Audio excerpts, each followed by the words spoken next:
All right. So, last episode, on episode 17, you guys started the session off with preparing to leave Winterfell, heading north to do some investigations regarding a shipment that was to be coming in, and not sure what it was entailing. You guys headed out, intercepted the wagon that was being ridden in with 3 individuals, supposed individuals. One relaxed in the back. The investigation of the cart quickly revealed that they were trying to smuggle in some illegal contraband. And along with it, there was some Zelen and Land and M&Ms. And I think I added an extra Nam there, but not the point. And you guys also quickly found out that there were some metal objects. Sparky, your mic is doing some weird stuff there. It's too sensitive. I think it's picking things up. You found metal pieces that had the same branding mark as Goldar's mentor in his basement. Some of the equipment that he was using present inside of this bizarre black 10-foot deep pit in the wagon, although looking underneath there was nothing there. You guys managed to defeat them right after almost being dealt a very lethal blow to Goldar's ankle and having his Achilles tendon blown out to heaven and kingdom come. You guys put an end to them, subdued the assassin that was there, questioned him. He gave you information regarding the compound at beneath the library in Winterfell. He also told you that there was an entrance that he would be using as a hired individual to guard the caravan or the wagon into town, and it was an outhouse that was present supposedly in the middle of like this weird district.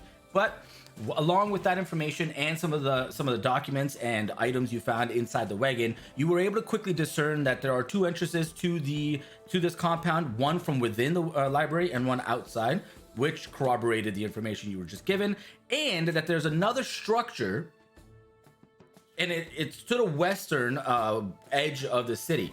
This map, the secondary one, was extremely old and very, very rudimentary because the Winterfell is very large. This one is extremely small, so it's a long time ago that this map was drafted. From then, you made your way back into town, having discussed some plans of attack. 2 of your members went and got inducted into the Nutoj smiling cult and religion. Semantics. Religion. And were granted the tier 1 badge that they used then to go and enter through the library and do their training along with some rando who's just real happy and jazzed to be there. The other group, you guys hung around. Kanan, you found out that the outhouse is a 2-way entrance, so people do leave and come in, but it's kind of sporadic in timing. Goldar, you're just reading books and chilling, and Thorfinn, you've made your way you found the secret entrance that's inside the library and made your way in after the 2 individuals of your party vanished, and you have no idea where. You guys as a group have sending stones with each other. I assume one is with Goldar and the other one is with one of you guys, right? I can't hear you now, Sparky. You're muted. Both are still with Goldar. We haven't distributed it yet. Well, you guys could pretty much bought them, and went back to the library while Norbek and Yobu already decided to go in. Those two are gone. Like, nobody knows where those idiots went. But all right, cool, no problem. Sparky, you vanished. Goldar, you're just chilling there. So since we don't have Yubo or Norbek here, we're going to start it off with you, Sparky, because Kaden, you came back in and joined Goldar. Yes. Oh, God, that's right. Yeah. Perfect. All right. So Sparky, you continue down this. Oh, Sparky. Thorfinn, I apologize. It's been a hectic last hour. I apologize. I like how you call me out on it too, you butthead. Okay, Thorfinn, you headed down this carved, well-worked tunnel and descended down a spiral staircase into a fairly. You're not quite sure how far down you went, but it went down. It went pretty far down, and eventually leveled out. And in front of you, you see this large room. About 15 by 15. There are sconces on the wall and 3 doors. There's the one to the right that is currently open and 2 more doors ahead of you that are closed. You can hear some chatter from the room to the right of 3 people kind of talking, 2 of which you recognize. One as Norbak, right? Very distinct voice. And then Yubo having most of the chatter between another individual.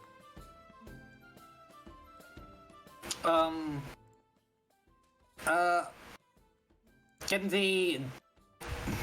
I want to try and like send them a signal to pull out for a bit, like ask them to come out without getting caught, so that we can like reorganize. Like they probably have like enough info, so we can like regroup and reassess. Okay, how do you want to do that? So what do I roll for that? Like how do I send a signal? You tell me. What are you using to send this signal? Is it magical, or what are you doing? How do you do this? Who are they with? You have no idea. You're still approaching this space. I'll actually bring you guys out and into. Hold on a second. I gotta double check something. But you have no idea. You just know that there is somebody on beyond, not too far away from where you are currently, but you're not sure where they are. I'll bring this over here. We'll switch our cameras just so that everybody else can also take a look at this and get a good view of what this will look like. There you go. So you're not quite sure, although I know you can see them on the map here. You're not sure who they're speaking to. You just know that they are in a. So your character technically would be like right here. You just know that they're in that room to your right. Okay, I would like to roll for stealth. Okay, give me a stealth check. 18 damage, Jesus.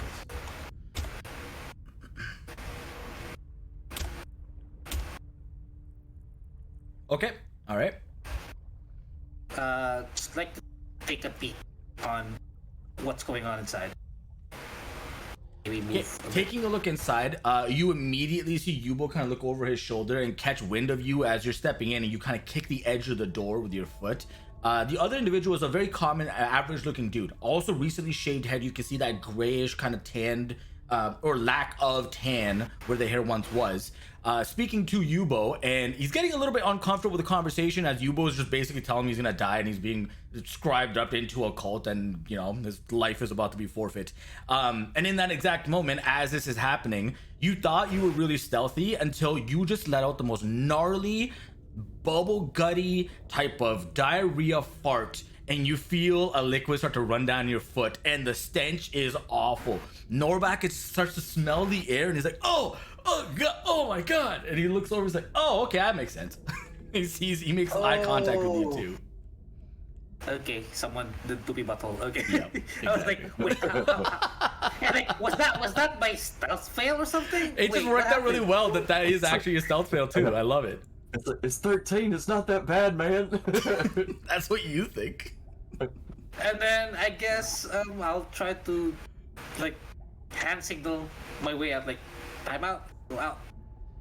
Okay. Norbak kind of taps Yubo on the shoulder, and you see them kind of be like, okay, and he tells him he'll be back for the training in a little bit, and you'll see them afterwards. And the two of them walk out together to meet you in the space out front. While here, Yubo and Norbak start to fill you on some of the information. Yubo specifically tells you that his familiar has been clicking in and out within range of, on the very edge of the 100-foot range, and has been giving him visions of, or at least allowing him to see through his eyes and hear other people, gnomes. He saw some tiny folks, one of which was like crazy matted hair like all over the place, and seemed to be talking to a group of other small folk, humanoids. Didn't look in the best of conditions, but there seems to be a lot of space far north of this particular room that they're in. He also tells you that the room down there is the training session. It's where they induct you by giving you the breakdown of how to earn, the smiles and get extra people signed up into the religion. And they're like, "What are you doing here, though? Yeah, you weren't supposed to come down." Yeah, but we have the sending stone, and it's with Goldar. we can actually like try. I wonder if you've had enough scouting, so we can like reassess and replan now that we have something to communicate. I think so. I think it's probably better that we go out and just do that. Yeah. I feel better having that extra communication, right? Okay, let's go. You start leading the other two out together, and we'll switch over to the other group. What are Goldar and Kanan? What are you two doing? Because in this time frame, Kanan, you would have concluded your events, walked into the library. Would have seen Goldar. He's not trying to be elusive, but you two are technically together. Well, at the moment, I was pretty much just reading a book and keeping an eye on the corner where the entrance was, if someone enters or exits, and was pretty much just waiting. You would have seen, in that case, you would have seen Thorfinn go in, and you would have seen that individual right before Thorfinn come out of the illusory wall that exists in this corner of the library. Yeah, so you so know. Clear at the moment. Yeah, nobody has come in and out since Thorfinn has gone in. And it's been probably the better part of 6 minutes almost since he's been in there. And Kanan, sure enough, does come join you. Yeah. I would wave him over. Hey, Kanan, over here. Good. Of course, moderate. It's a library. Give it out over there! You hear the librarian shout at you from down there. So make sure I fill them in with what I found sitting outside of the porta potty for the people coming in and out. So we at least know there's a second exit if we have to try to flee or something. Alright. And I'm keeping an eye on the entrance over here. And, well, one guy got out and Thorfinn went in a few minutes ago. And, well, what do you want to do? Want to try and follow him, or are we gonna wait for Thorfinn getting out? Let's go in and back him up, I guess. No sense in letting him have all the fun. Yeah, running into traps. Yep. Somebody's got to be there to pick him up. Alright, then I return the book and let's check out that entrance. Okay, you guys start to make your way in, and sure enough, one by one, you guys eventually do meet up. It is really well done space in here, at least the beginning of it. Once you hit the spiral staircase and start going down, you hear the familiar sounds of your teammates coming from below, and you guys meet at the base of this spiral staircase. Looking around, Goldar, you're immediately, with your dwarven heritage, able to pick out very, very bizarre notes of giant kin stone working, like stone smithing, basically here. The slabs are huge. They're very, very large stone slabs that have been crudely chipped away and made into flat edges, at least on the face that's on your end. This is not done by small humanoid hands. It is crudely done too, but you pick that up immediately. You guys are together. Do we cross by, like, Yubo and Norback? They're together right now with Thorfinn. They're right behind him. Oh, okay. Should we get the robes from them so maybe we can use that as disguises? I guess we need to discuss what we found and what to do, but I don't think doing that in the middle of a hallway is a good idea. Yeah. Why don't we regroup at my mentor's house for now? Yeah. Okay. Let's do that. All right, you guys. And make it official that we moved out of the library. Okay, you guys hightail it out, make your way over to your mentor's basement. The city is in full effect, right? People are doing their morning things, and new caravans are making their way in and repopulating the market space. Sparky, your mic. Oh my god, like something's wrong. Yeah, it's been weird. But you guys repopulate back into your mentor's basement. Yubo, what did you get? Okay, so while I was in there, my familiar was off to the north area roughly, but I kept feeling him coming in and out of my range. And then if I tapped into him, I saw a few rooms. I saw one room the main room that he came down. the rat came down. There was three doorways. The first one that he went down into was like a mess hall type of a situation. It was hard to tell, it was so dark. But the room afterwards, there was a small person standing on like a bench or something, talking to a bunch of other small people and kind of giving them a pep talk. It was really weird. I'm not sure what was going on, but from what I could gather, he was like rallying the people to be like, yeah, we can do this. We can hit our targets. We can finish this job. Let's do it. That's all I kind of got from that. And then also the weirdo that I was with trying to get inducted. That guy's screwed, by the way. Yeah, well, that's his choice. So, from what you told me, there is probably some kind of big workshop down there. And target, so they have a deadline. Meaning they are trying to finish something. And did you hear how many days or something it was? I don't remember. I don't remember if Vibin gave any days. I don't think so. A few days, but yeah. Yeah, okay, it was like nothing something like a specific. few days, but it's nothing specific. All right. Since they have a workshop, did your red find any ventilation shafts or something? Because if they're working underground, then they need a lot of air down there. I mean, nothing that I saw so Especially if far. they have a forge. Damn, I should have pushed them out of there before we left. I don't know. I didn't see him anything through when I was there, and he didn't tell me anything, or it didn't tell me anything when we were there. So hard to say. I can't really answer that. Just recall your red. Maybe it still has some information. Are you gonna pay me for the 10 gold to resummon that shit? You don't need to. You can just unsummon and resummon it. I gotta be in range of that shit to do that. I think. Really? I don't think so. Unless Ron has changed this, aka Vibin doesn't actually know. As an editor, it disappears into a pocket dimension where alternatively you can dismiss forever. Okay. Oh no, that has to be within range. That has to be within range of the 100 foot. Just a second. I can recast it and then just ask it what it found. As an action, you can temporarily dismiss the familiar to a pocket dimension. Alternatively, you can dismiss it forever. As an action, while it is temporarily dismissed, you can cause it to reappear in any unoccupied space within 30 feet of you. But I don't see anything that needs to be in range. I'm gonna make it within the range of that 100 feet. Otherwise, it makes no sense that you can communicate to it, right? You would have no idea. Well, And- you are still bound. You are still bound to it and know that it is alive or something. He has no idea. He has no idea if it's alive.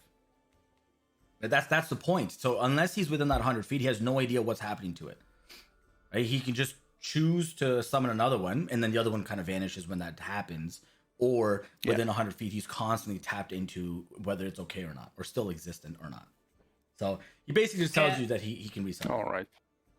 That's just a ruling then. Can Yubo, based on like so far the mapping of the mouse, can he like sketch an outline of the map? Oh, he kind of like says, yeah, let me try. He grabs a piece of It's paper. some sort of a blueprint. Yeah, he goes off, starts to draw it out. He draws the main room that the rat came down into, and then the door directly ahead of that is that small space. The door ahead of that was a long room where the gnomes and the other figures were clustered together. There were benches. He draws a bunch of spaces. He says that there is another indentation in the wall beyond that, but it looked like it was barred off with like dirt and stuff. Like either it caved in or something weird. He wasn't able to see quite well. The rat was having a hard time with all the bodies around. But that was the last time he looked into its eyes, and has since lost connection. With all the bodies around. Yeah, of the other small people. No, not dead bodies. Of the little people that were around. Okay. Yeah. But there's probably a room like that with like all the other. Let's be honest. Come on. Mm-hmm. They're not smiling enough. Gotta cut that one loose. He's a dud. What do you guys want to do? Okay, so we're back Otherwise- at Mentor House. Yes. Yep. Okay. Yeah, it's a safe place to discuss. I'm gonna wash off my pants, cause turns out Oh, yeah, that's right. You reek. All right, no problem. Yeah, you go off to go do that stuff. Yubo does eventually come to you guys, and he's like, "Okay, listen. So I think what might work really well here is you guys have the sending stones, so you can use that. Stay in contact. If we want to split up, we can. We got little poopy pants, stealthy boy, so we can send him off constantly. Tell us if he's okay or not, and." I got something that I got to do. I forgot I had to go and hit this place and ask a few questions. It's been a while. I kind of skipped my mind. I got to go and do that today though. So it's gonna take a while. Okay. But I'll catch up. Leave your robe with us. Yeah, in case we need to use that. He starts to take his clothes off and the badge, and he puts it on the counter. He's like, yeah. I mean, you have a badge now, Goldar. You could probably do that little tier 3 emblem on it if you wanted. Yeah, we could make a copy or something, at least a visual one. Yeah. Or we are going for another round of what was it? Of scouting with more details. It's a pretty big place from what I could tell. Yeah. Yeah, Sparky, would you be up for another round of scouting? I could cast invisibility on you, so you are at least, well, invisible. That would last for an entire hour. That should give you enough time to scout out the place in a better way. With the sending stone, you can also keep in contact with us. Also, is your stomach feeling better? Because it's not going to matter if you're invisible or not. Yeah, I take out the soap I actually stole from Isaac's tent and throw it over to him. Good choice. Nasty. You're muted. Sparky, you're muted.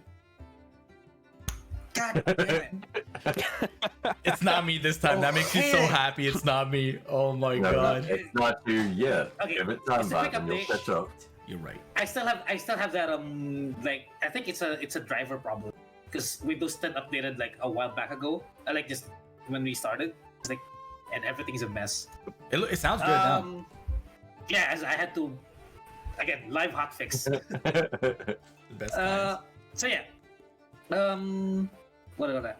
Yeah, I'll try to scout as much as I can without trying to engage anyone. Yeah, Any- invisibility wears off in case you attack or are attacked, I think. Yeah. So if you're attacked, you attack. You use an actual magic item or things like that. I am allowing opening of doors and stuff. Obviously, levers are okay. Yeah. Is there a No. range on that, or is it just... It's 1 hour concentration. It doesn't. It Okay. only has a casting range. Okay. With the mechanics of the sending stone, right? Mhm. If someone speaks to me, people can hear from the stone. Yeah. No, I think it's just to the person. No, it is. It's a very small radius of it. You can hold it to your ear Yeah. and you'll be fine. But yeah, and somebody could, if they wanted to pry in, potentially hear that information. So we'll just like have to like establish like what to do because I will. It would be inadvisable if someone like asks me what's going on, like while I'm inside in the scouting, while stealthily. So just not to give me away, right? Yeah, it's So- probably best if I make that tier 3 badge just so you have it on you in case your invisibility wears off. Wears off, yeah. I can try and bullshit my way out with my 0 charisma. Yeah. Listen, Well- Norbak has 0 intelligence, and he still manages to roll 20s and fucking 19s. He'll be fine. Yeah. So it's probably best if I at least make a copy now. Yeah, Then yeah, that would be you good. make- That would be good. Cast invisibility on you, and then you have, well, almost an hour to scout out that place. try to be as stealthy and not shitty as possible. You do know that traveling through Winterfell is not the easiest of tasks, as things are very far apart from one another. Oh, the library's right next door. Never mind. Ignore me. Next door. Yeah. Losing my mind. Ignore me. So, I think at least I have an idea with the library entrance and how to. Yeah. Yeah, try to study the map while I make that badge. Okay. So, Thorfinn. Do you have that? Who has that crossbow? Which crossbow?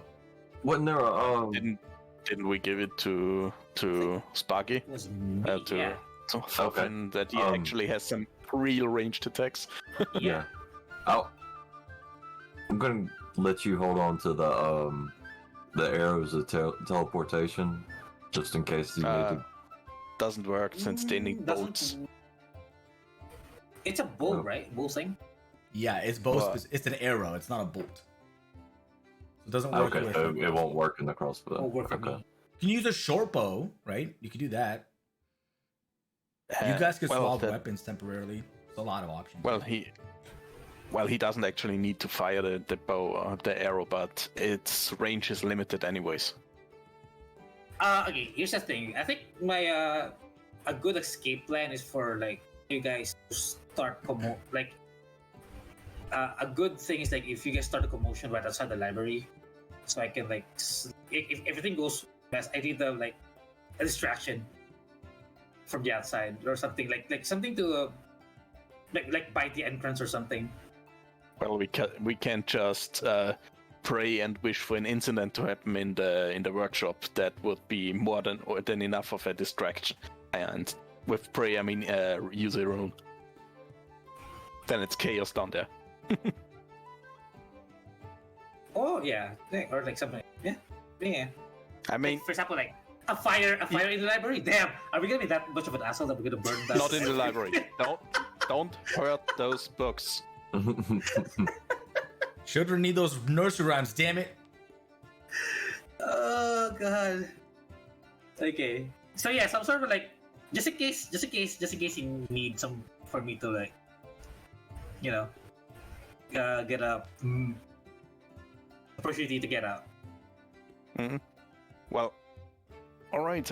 Let's we could still go in where me and Thorfinn wear the robes in disguise and have you just normal. We could say that that you were requested to come assist the mentor or whatever his operations are. So, Yeah, because that was the other plan that I also kind of like, because we can try and bullshit our way in, and not having to hide, hiding in plain sight, some sort of way. yeah, I say Yeah, if somebody questions. I would actually prefer if Yobu does that. First of all, he can disguise properly, so he could just take Osmo's appearance or something, and he also has the charisma to actually do all the deception stuff. You already So, yeah, that's what I said. So our options are pretty limited. Yeah. I can stay out of sight of that of the entrance of the outhouse, and at least if you get there, then I can use Vortex Warp to immediately grab you and get you inside the house or something, out of sight in case someone comes after you. That's what I can offer, at least. Where's Norback now? Norback's over there currently helping some of the other two gnome siblings carry some other stuff and put it onto the table and move objects around. Okay. He's listening, Norback style, so he's catching like 4 words a sentence. I guess we'll go with the invisibility thing. I mean, I don't really like splitting up, but all we can do right now with pretty much 2 people not here is trying to scout, being stealthy, not agitating anyone, trying to combat as little as possible. We're a bit understaffed right now. So okay, someone needs to like tell me like what would take me out? So aside from action, like what would take me out? Take you out? For example, like Out of invisibility. Out of invisibility, yeah. So anything that affects you directly, right? So if it's something that harms you, takes you out of invisibility. If you cause harm, you get taken out of invisibility. Actually, invisibility only wears off if he attacks or yeah. casts a spell. Yeah, sorry. Yes. If you take So, an for action example, like that. I'm invisible. I get elbowed by someone who doesn't see me. They're like that. It's like Yeah, you're fine. I just have to Yeah, exactly. Not react, You not just pick it like one shimmy into the corner. Take the hit. Yeah, Okay. exactly. Yeah. Yeah. I just would say you shouldn't try to steal stuff because I have no clue how that actually affects the thing. Because everything you carry on you is invisible, but if you try to take anything, that's probably going to float around and cause a commotion. Okay. All right. I guess yeah. I'm worried. And like Plus- metal talk. I am worried. I am gonna die. Yeah, I don't like you going in there alone. for safety, I can also give you my boots of Elvenkind. They don't need to don't require attunement and give you advantage on stealth rolls. I want them back later. Okay. Okay. Eh, I love it. okay. All right. So, what is the course of action? That's what I need from you guys right now. Well, for now, stealthing is the thing. I will make the badge, or I am making while we are discussing it, just to give it as a safety margin for him. I give him my boots of Elvenkind so he can sneak better. And once everything is done, we are moving near the outhouse. I cast invisibility and send him off to sneak. All right, perfect. Of course, I give him the sending stone too. I was just waiting Wait, for it. I'm are like, are we oh moving no. through the outhouse or the Let's go through the outhouse because we've seen. people. We know that the outhouse at least leads downwards and into that big area. We don't actually know what the other doors in the upper area are or how we get down there. So just taking the safe route for the moment, the one that we know already that works. Okay.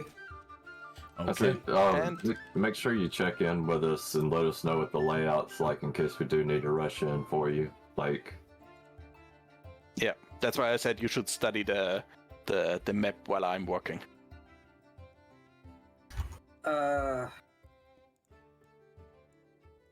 I do have.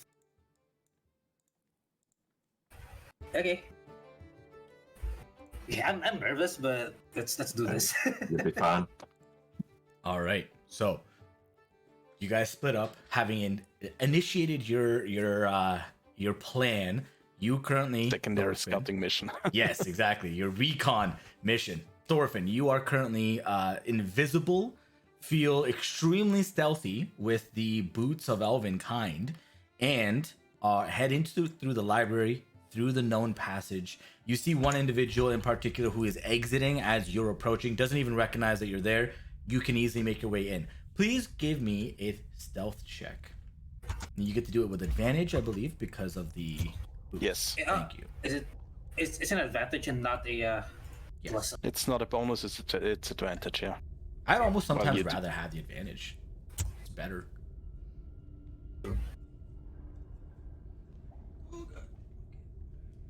Yeah. Oh, okay, all right, respect. All right, you feel thoroughly stealthy. You make your way down. Can you see the map, by the way, Thorfinn? Should be able Yes, but isn't this the entrance from the library? Which way did you go? Or is this the outhouse? Which way did you go? Outhouse. The outhouse? Okay, then I'll move you over there. All right, Yeah. in that case, I redact what I said. Yeah. And we're gonna We go said through. the same route that we sent the red because that's Okay. what we already have somewhat mapped. All right, then we'll do that. Okay, so you. Oh, I like how the torches are there. They're not supposed to be. God damn it, dude. I don't care. I don't care. I'm not doing this right now. I'm not beating myself over this nonsense. Okay, so You go down the outhouse. First thing, actually, before anything else, you walk into the outhouse, and it is just a typical outhouse. There's a pooper there. It is just a simple thing. But then you start hearing mechanical gears that are clicking, and you look below you as the ground beneath your feet start to depress and open up into a cavity. You kind of like shimmy around a little bit, find your footing on the edges, and down below into the darkness descends a ladder that is affixed to the wall.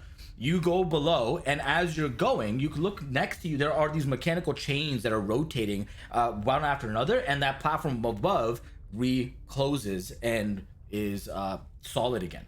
You start to make your way down to the bottom, and there comes a time though where somebody is coming up below you, and it is a far down distance, and you're able to press yourself up against the edge as they're going right past you. There just seems to be enough space with the dirt carved here that you're kind of able to give them the space.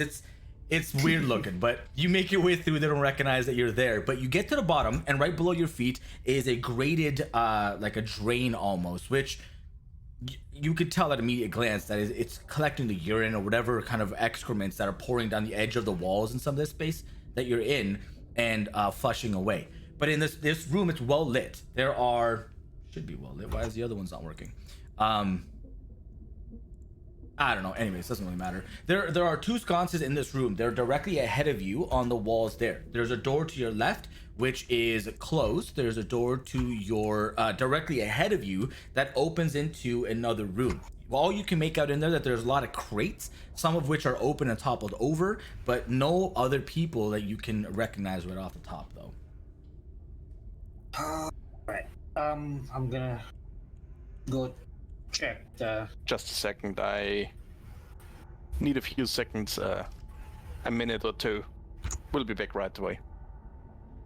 Like real life or game? I'm confused. Oh, real life. Okay, gotcha. No problem. Still wasn't sure. We'll take a second. A quick break. Yeah, wait, there you go. We'll take our quick break right now, right? Why not? I see no problem with that. Damn. Because we haven't earned it yet. Problem with my audio, because like everything gets cut off every like 10 seconds. I don't know. That's really weird. like I don't know half a why that second. is. I think after that Windows update, like all my audio drivers are You screwed up. not updated or screwed up, and I need... Yeah. I want to try and reinstall the things now, but that would probably make this... Oh, that would be a bad idea. More time. Yeah. You're asking for trouble. I'll be missing information especially when you talk. They're like a word Which is or two great that for a I'm gonna stealth miss. mission. It is Yeah. prime time for a stealth mission. You're right. Like for example, earlier, right when you were describing the room, like I have a door to my, and then you cut off. Like, wait, what was that? This is what I like. Just sheer confusion, not by my hand, but by technological issues. Phenomenal. And this session is a garbage truck on fire rolling down the hill. Hey man, don't project onto me, all right? These are your issues. You leave me alone. No, I mean we already have two people out. Well, that was the thing though. It was like we knew one person was gonna be down for this session like 2 weeks ago, and it's like but I'll take the blame here. Kind of disabled. Yeah, I'll take the blame on this one. Realistically speaking, I didn't mention, hey, by the way, heads up, we have a session still tomorrow. That's kind of my fault. But I just assumed that it would be something that, would be a thing.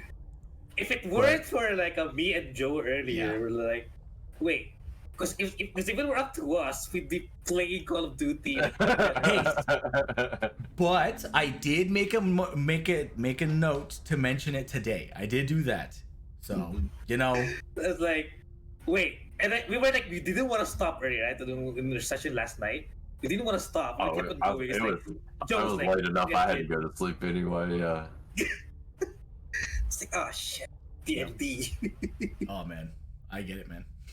I get it. We stayed up until 1:30 or 2 a.m. last night with my family being down, and they were watching Ted Lasso, and oh my god, yes, I finished it. It's such a good show. Yes, it's so good. Oh, Joe, I've been asking. Been talking about it all week. Yeah, I've been asking people to watch it. Dude, I'm pretty sure you're in the show, Joe. How many Remember times did you that? cry this season? Yeah, it's Coach Bird. Yes, he is. He's Coach Beard. Shit, I don't know what that means, but okay. He looks. Actually, he does the thumbs up just like you too. No, it's just another. It's a coach. He does that with his face. He does that with his face. Yeah, I'm not joking. Oh my god. You rich bastard. Why didn't you tell me you were famous? Well, I hadn't figured that out myself yet, so things are gonna change. I don't have time for this D&D shit anymore. I'm too famous for you guys. God, Yeah. get out of here. Make an appointment with my assistant, please. I'm gonna pump some money into production to take care of some of these issues. Oh shit! Honestly. In my head, I had this joke. It was like I was gonna ask you, Vibe. It's like, oh yeah, but what happened to you, Aziz Atari? Oh, I hate you so much. I hate you so much. You butthead. You absolute You're butthead. famous. Too famous Alright, for you. we're having- Please direct your comments to my assistant. My people, get in touch with your people. All right. Okay, so Goldar, you're back. All right, so you come down here. The room you see ahead of you. What do you want to do, Thorfinn? I'm gonna try to check the door to my left or something. Okay. This one. Sure. Looking into the room ahead of you, there's another door on the other side, and you can hear some people talking and having a conversation. One of them is more of a muffled sound, like they're either their mouth is closed or bandaged shut. But yeah, that's what you can hear from where you are. Also, there's a From where I am. sconce. So before I start walking down this hallway, I would like to roll for perception Okay. because this is the last situation I want to store Finn stuff right now with traps.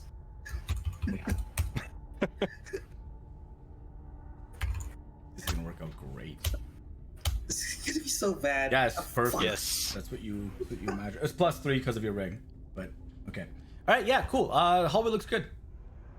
Okay. So does the door. I don't want to close the door. Maybe. I mean, nobody can see me. I'm talking about the At least I door can see ahead of someone. Yeah. So I will try to check if this one's open. Take a peek. It's locked. Yes, that door is locked. You can still hear people talking on the other side. One individual is talking to the other one. Would it break my stealth if I try to pick it? Yes, I Okay. would say. Why is that? Mm.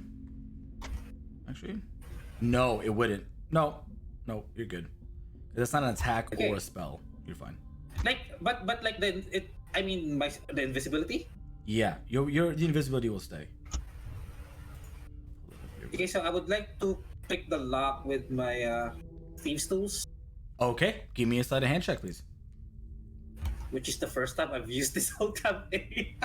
No, that's not true. You used it before. Yes. No.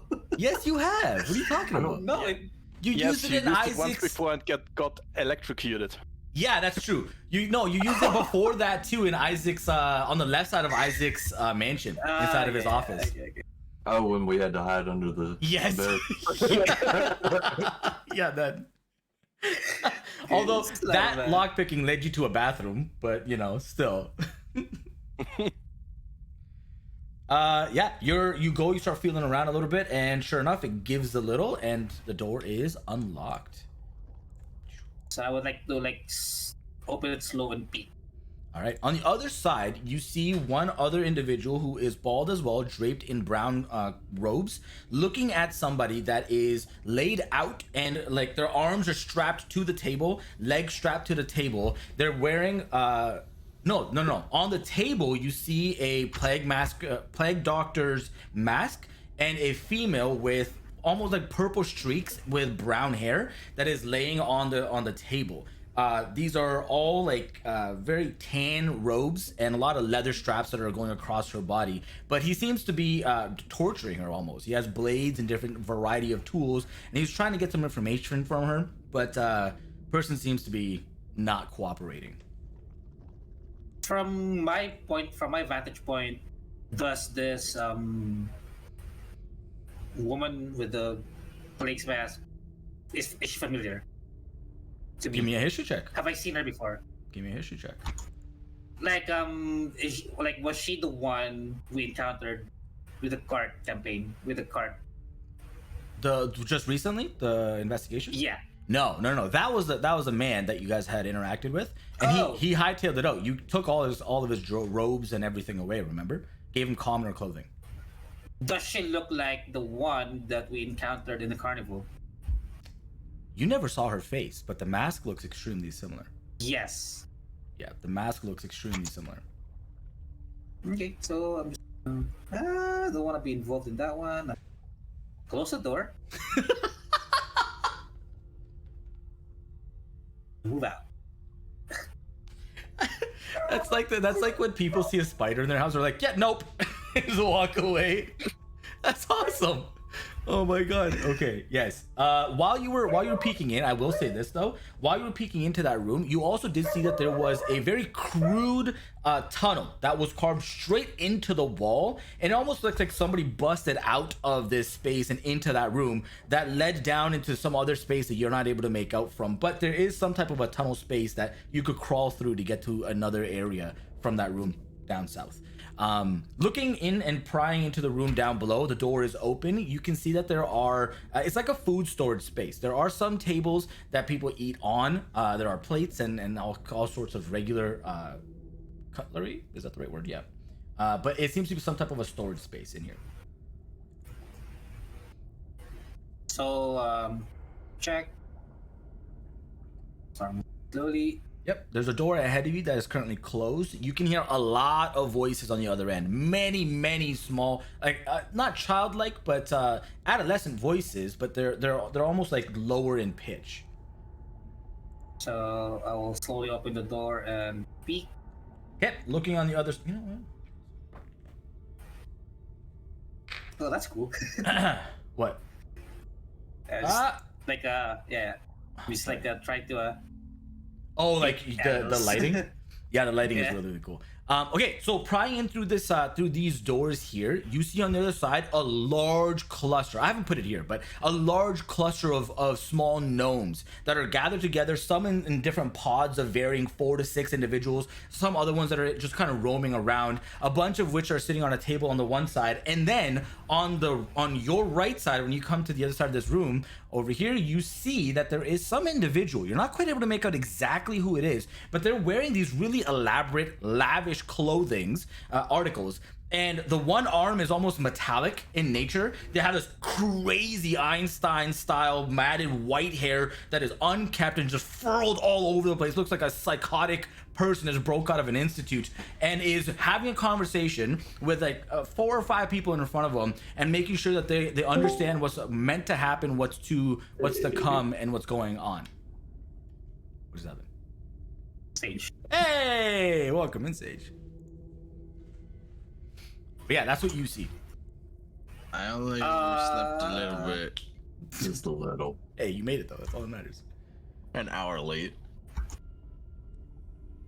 Oh. It doesn't break my invisibility, right? If I move in and just like sneak on the hug the walls. No, it wouldn't. There's no reason it would. But as you start making your way in, you see the matted hair individual go in mid conversation. Is like, and we got. He starts to look around. He's like, did you guys hear that? And makes his way over to the door and like, hey, who? I thought I said to keep these doors shut. And shuts the door behind and kind of looking around. And is like, and seems to have noticed that your presence is somewhere in the room, but kind of hand waved it and continued and returned back to talking with the individuals in the room that are sitting in the corner over here. Must be the wind. You also see on the other side of this room, right over here, that there is a indentation into the wall. This seems to follow almost the exact landscape that Yubo was able to witness from inside the room with his familiar. I'm gonna hug the walls because there's a cluster of gnomes here, right? Yes, they're everywhere in this room. There's a lot of them, but you're able to make your way around. They don't recognize your space whatsoever, or that you're in this room. But you're able to make your way around and shimmy to the edge. And this wall here, the indentation, is all gravel. It's fairly loose gravel and substance, but yeah, there seems to be some type of a wall right there. Can I would like to investigate for like a lever or button? Okay, sure. Go ahead. Give me an investigation roll. I think I can do this, turn this off, and then I think I did a thing. Fuck. Hold on a The second. walls are so bad. Did that Hate work? it. I just want to double check something. Did that work? Yes, it did. All right, we can get rid of this. Sorry, hold on a second, guys. All right. Okay, I just want to put everybody back where they are so that we can have Sage's face somewhat in here. Oh, why is your orphan absent? There we go. Okay. Aha! We got it figured out. All right. Sorry about that, guys. I just had to make sure I did that. Otherwise, it would have bothered me. All right. So you start to investigate around, and you're not quite sure what the deal with this space is. Okay. It's a dirt wall. Don't mind that there's a crack there that doesn't exist. Yeah, trying to do something with that one would cause try to give me away. I guess I will try and move back to that torture room. Okay. All right. Sure. Because at least on theory, because like my danger senses were like popping when I was seeing someone getting tortured. But knowing that I can sneak and hug through the walls with people around it, I've tested it. I can. Okay. Norvac, just to catch you up a little I'm bit. gonna try. So you and Yubo have left the compound. Thorfinn has pulled you out as a means of like, hey, let's get a game plan and then we'll go right back in so that we're not caught with our pants down type of a situation. You guys regrouped, made a plan that's where more fun. yeah, right? Yeah, it's almost like they're planning. It's amazing. I know. Thorfinn's currently invisible and running through the compound with the boots of elven kind that Goldar has lent him. And he's trying to scope out and make sense of this layout down here to figure anything out that he needs. So this room right here in particular has somebody being tortured right now. Okay, so you go into the room and it is still happening. You actually walk in just as this individual finishes his business, and the female that's on this table is currently unconscious, profusely bleeding on all different areas of her body. And you can see that this person goes and exits out through this space and makes their way out.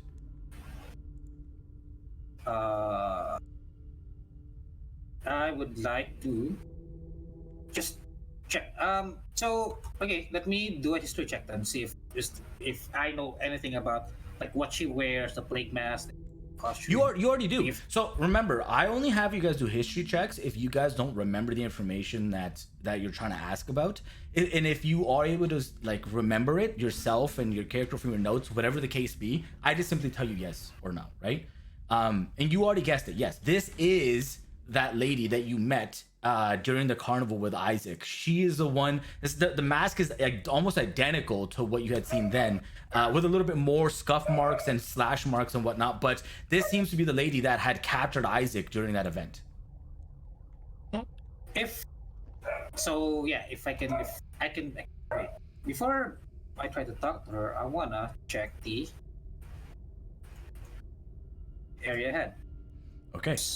You look ahead and there's nobody in the space in front of you through this tunnel. This tunnel is fairly small. Like you have to kind of like it's almost like you're splunking through a very narrow hallway. You have to kind of edge down below, and it's all loose dirt and gravel and clay around you. They've carved it straight into the terrain here. But in front of you, as you start going through the tunnel, it gets brighter and brighter and brighter.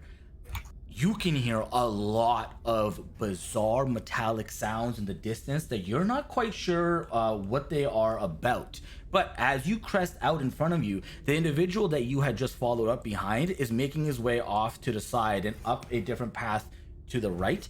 And looking in front of you, you can see these massive massive wooden, almost what are they called? Platforms with cross member bars and everything that go up. And in the center, this huge cauldron, metallic iron cauldron, and you can see a lot of these.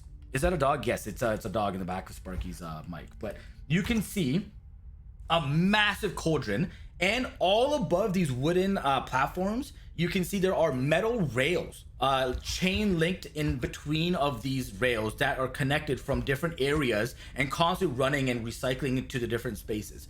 On these chains are those very, very similar in size and shape metal objects you found inside the wagon that you guys intercepted.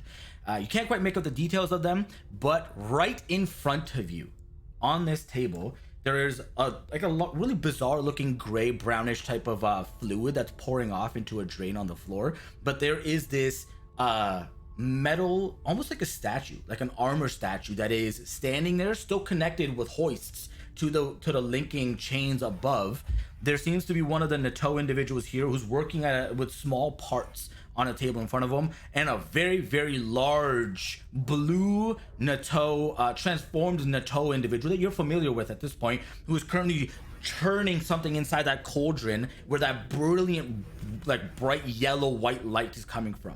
There are more of these individuals who are positioned around this this middle section. Another one over here that is currently busy hooking those parts up onto the chain. One over here who is organizing some of those parts. Another one in the back also working with small parts, and a lot of storage on the edges of this room, with many exits going to other spaces that branch out from here.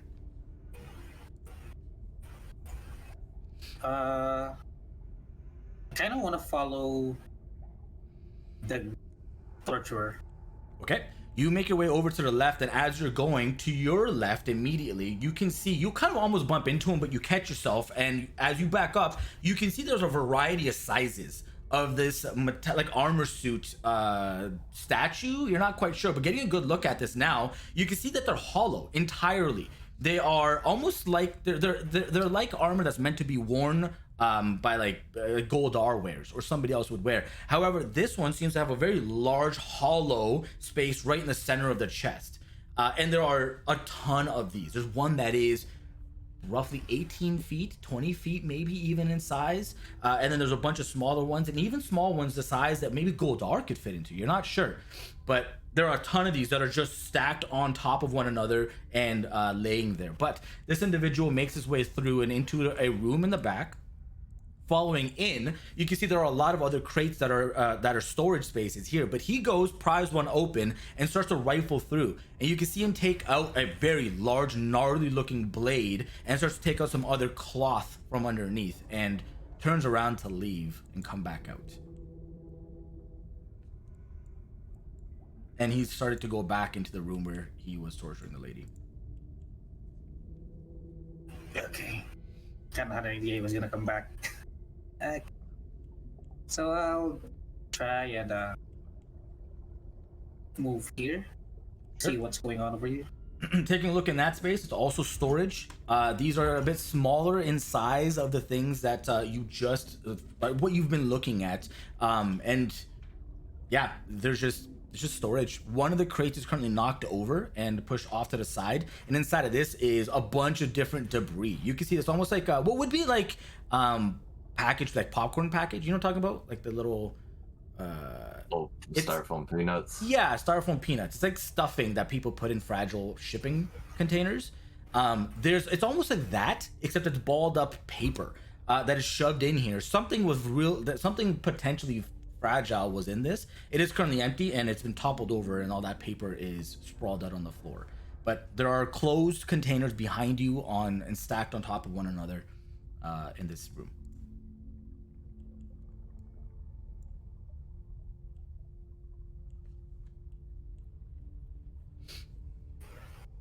Yep, same thing. All you're seeing right now is all these containers that are closed, and they are just used for storage. All this space is just full to the ceilings with containers, some extremely large, others fairly small in ranging in size. Go ahead and give me another stealth check, please.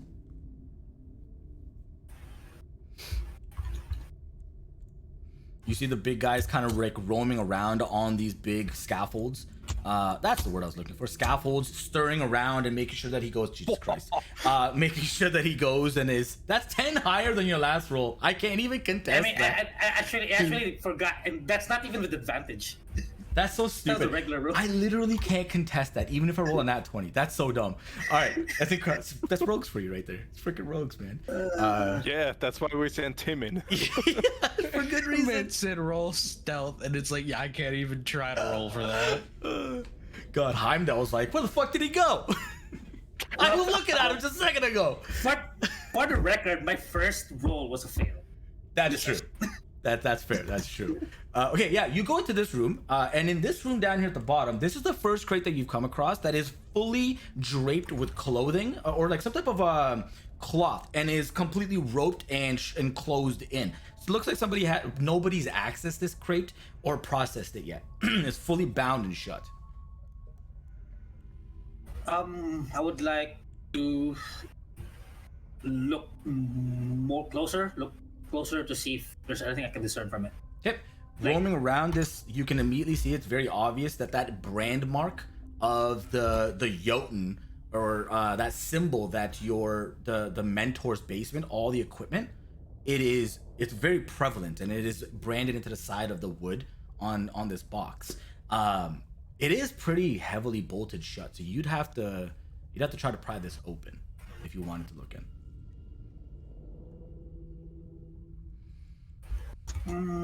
Not yet. Passing. I want a scouting mission. Okay. Son. All right. Making your way down. Again, more storage. It's like every single space you've looked at so far is just rammed of these crates and bins. As you're kind of looking around, the one to the bottom left here, you look at it, and this one is pried open and off its bolts. And looking inside, you can see what look like glass spheres. They're fully enclosed, and there's some type of liquid inside of it. You're not quite sure what it is, but it's very viscous, so it moves like molasses, but it looks like it's got glitter inside of it. It's got what? Glitter. Good. Like there's some type of sparkly mess that is very shimmery. There you go. Thank you, Chad. It's very shimmery, but it moves extremely slow and yeah. All right. So it's full. Yeah. It's full of them. There are many of these in here. What are these fellas doing? They're currently organizing. They're organizing the different metallic parts that they don't look. A lot of these look exactly like what you guys just confiscated, but they're moving these pieces and organizing them. And then as they're doing like this guy seems to be primarily here doing this. This guy joined him, did it, takes some of them, makes his way over to the other side, and is hooking up onto those chains in the conveyor system that is going across this entire space here. Okay. And at your feet here down below is a tunnel that's same like everything else, carved in, but it seems to stop at a dead end on your end. I would like to investigate. Okay, go for it.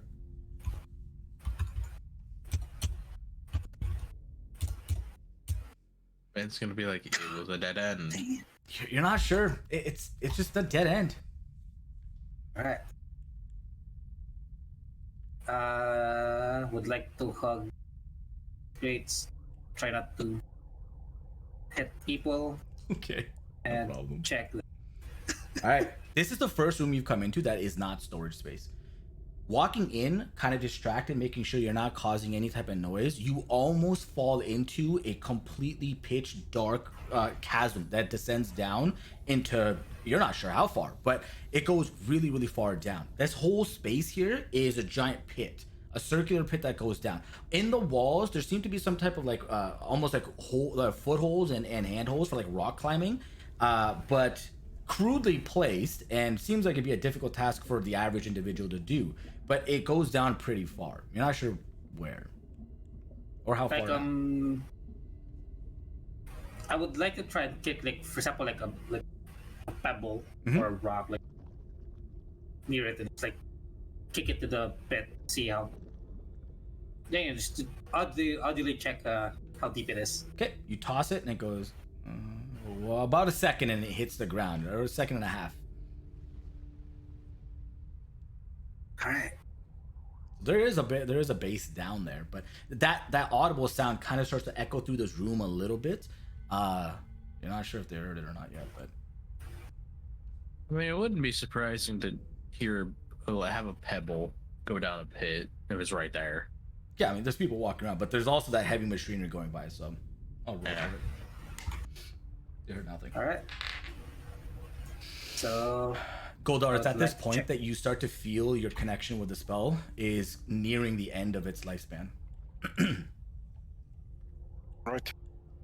Then I take out the sending stone and whisper into it. Thorfinn, time is getting close. Try to get out. Okay. All right, I making your way into this tunnel, Nah. Thorfinn. It is again an extremely narrow hallway that also goes forward and seems to end in a dead end as well. Same similar gravel, dirt type of a wall in front of you. Can I?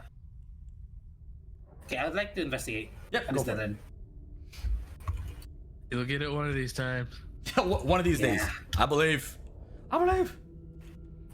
This is the one. And that's the only There passage. we go. There is actually nothing in that passage, and that's why he succeeds. That's exactly correct. But you're successful. And interestingly enough, although this looks exactly like the other walls, you notice there's a pattern between the way the gravel, some of the pebbles are located, and you start to track them and trace them out, and you're able to hear a click as the door in front of you begins to descend and move out of your way, and you're connected over to the room with that storage space for food and beverages, and almost like the mess hall for whatever these individuals down here are. But you are in this space that connects back to the initial space that you walked in. I'm gonna close that. And I will leave. Okay, you make your way out, start climbing the ladder, get to the top, and sure enough, you walk out of the outhouse and you see a little kid go by and like, wow, mister, you must have had a massive dookie. That was a long time. And just kind of like laughs and runs off to the side. Your invisibility, which you're cluing into, has just faded about a minute of exiting the outhouse. You are out and roaming the streets. Okay, so I will go and meet with the party. Tell them what I found. Where are you guys supposed to be right now? Yeah, what We're still was around, everybody probably. else? What was everybody else doing during that time period? You guys could have been doing something. That would have been I'll roughly an just hour. I'd probably just be sitting there eating a sandwich. Fair. Well, I was, as I said previously, staying within range of my vortex warp of the house, so I could teleport him away in case he had to run. Okay. And pretty much just standing guard and looking inconspicuous. No problem. This Easy is enough. this is door. Okay. All right, so I guess I'll find Goldar and try to collect the party. Okay. Easy enough to do. All right. Everybody is able to get to the mentor's basement and you're together again. Time for the briefing. So I kind of have an idea of yeah, scouting was kind of successful. Here's one interesting thing: is remember that badass woman that helped that got hold of Isaac during the carnival fiasco in Freeman? Evelyn. Oh, that was her name. I'm bad with names. Yeah, she's down there being tortured by the people down there. So yeah, she's down there. Also, there's some sort of a big machine, a contraption they are working on. I have no idea what they are. Goldar would probably be able to have an idea once eye on it. I saw a bunch of gnomes and goblins. I will try to describe the gnomes and that guy looked like a goblin, whatever. The leader. I will try to describe if was that guy who was like talking to the cluster of gnomes. Was that the one we're looking for? If I You mean describe it to, that crazy-looking white-haired guy? yeah. Probably not. I mean, the metallic arm sounds familiar, but my mentor has green hair. So let's hope he didn't turn mad and white-haired. Okay. Somehow I haven't really found like aside from that like person being tortured, I don't see any more captives. Seem like captives. You get a lot of workers. There's this giant. Actually, giant down there working on the caption. And yeah, what do you guys want to do? And I try to basically try to report like what You also recall that the individual that was almost seeming to be in charge among the gnomes was not in good condition. Like most of them didn't look like they were healthy individuals, but he in particular looked like he'd been through something pretty brutal and looked way worse for wear than any of the other individuals that were present in that room. Okay, so yeah, I guess they kind of seem like captives, right?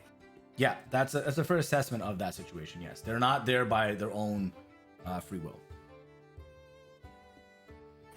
What do y'all think? I think the chances of us getting Evelyn out of there and maybe questioning her about what's going on. Yeah, getting her out would be really helpful.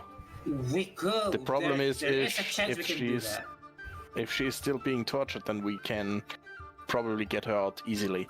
If she's not, then we can't really cause a commotion. Yeah, there's this.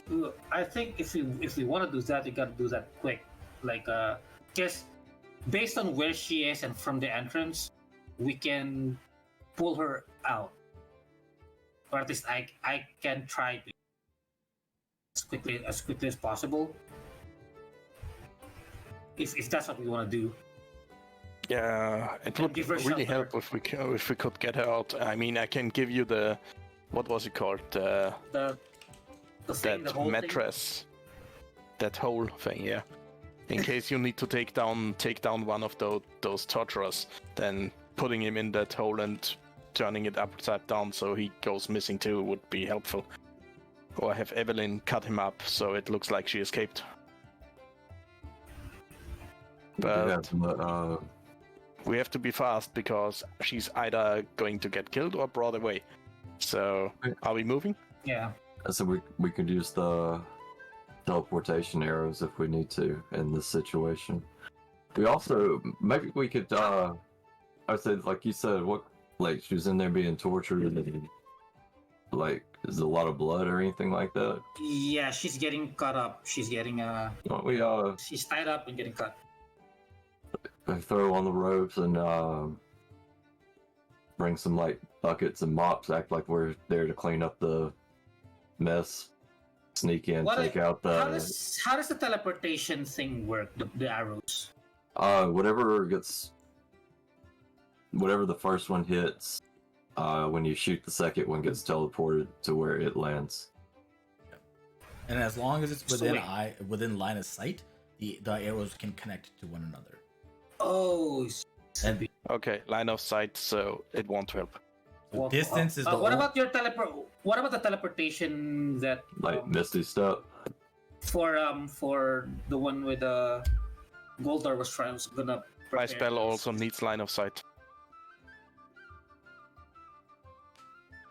Does Misty Step need line of sight or well, just Misty Step knowledge is of where a you're going? self cast.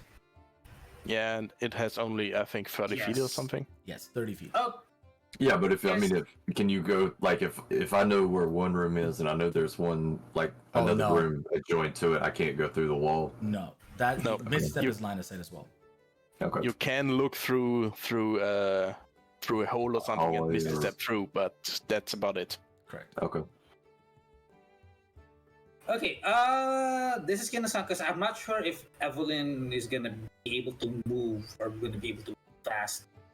I say if we can subdue the torturer, we can maybe give her a potion or something to get her back on her feet enough to get out. Yeah. Yeah. Let's at least try and see if she's still in there. If she's not, then just come back. Do we want to go in as a group and cause commotion, or do you want me to go in, try to pull her out? I'd prefer you going in alone again with your stealth abilities. You can keep the boots. I can even cast invisibility Yeah. again if you want it. That would help. Station 3 going in. Also, I can. I think you have That one of would those give me better time to potions. wait. Yeah, to if give me time to wait. It's like I've seen the torturer move away. How much did it take, Viben, for the torturer to? Well, I was following him. And then he went back to the room. How much time did it take him? Yeah. It took him like he was very, very comfortable with just leaving. So he took his sweet merry time to walk away. It took him probably 5 minutes to just go through that tunnel, go over and just kind of do his thing, kind of watch the conveyor system a little bit, and then made his way back in. So, for example, if from the entrance to the torture chamber, how much time does that take me to go from? That's entirely dependent on how fast you guys want to go, right? Like you were taking it stealthy. So anytime you're stealthing in D&D, you take twice the amount of time to do it because you're being cautious, you're being slower. So you gather you can do that a lot quicker. But just with the adventuring experience that you have, you know that space there it's not very much. You could probably clear that in close to 6 seconds. Like just carrying somebody is gonna need a little bit more time, of course, right? Like that's just a separate element to it. Less than 10 minutes. Less than a minute. If you have no resistance from another individual interfering with you, you can be in and out of there, no problem. It's not I can super shovel. I can shove her inside that thing and take her out. Right? You could, Just in yes. case she can't move well, and it would be that would probably not pull me out of invisibility. Well, as long as you don't attack or cast any spells, you shouldn't be out of Yeah. invisibility. I can talk to her, ask her to get inside this hole, and What a weird sentence. Yeah. That's a horrible way to phrase that. I know. I could hear it even before I said it. Yeah, for sure. Get inside the hole. Let's get this going. Okay. Yeah. So I need another round of invisibility. Yeah, just for safety, I'm gonna cast it. Okay. So That's my last second tier. So I'm taking the foldable hole. Yeah. What do we call it? the portable hole. Portable hole. Portable hole. It's the foldable hole. I Not wish any it was better. It's so much better. I wish it was called the foldable hole. Damn it. Because that's how you be describing it. Because like- that's what it is. You can roll it up into a little napkin and like stuff it in your pocket type of stuff. Not making that up. That's the description of the item, man. Yeah. Yeah. It's So, yeah. craziness. All right. So yeah, So no I'm problem. back in. So you go back inside into the thing. Sure, again, give me another stealth check, please.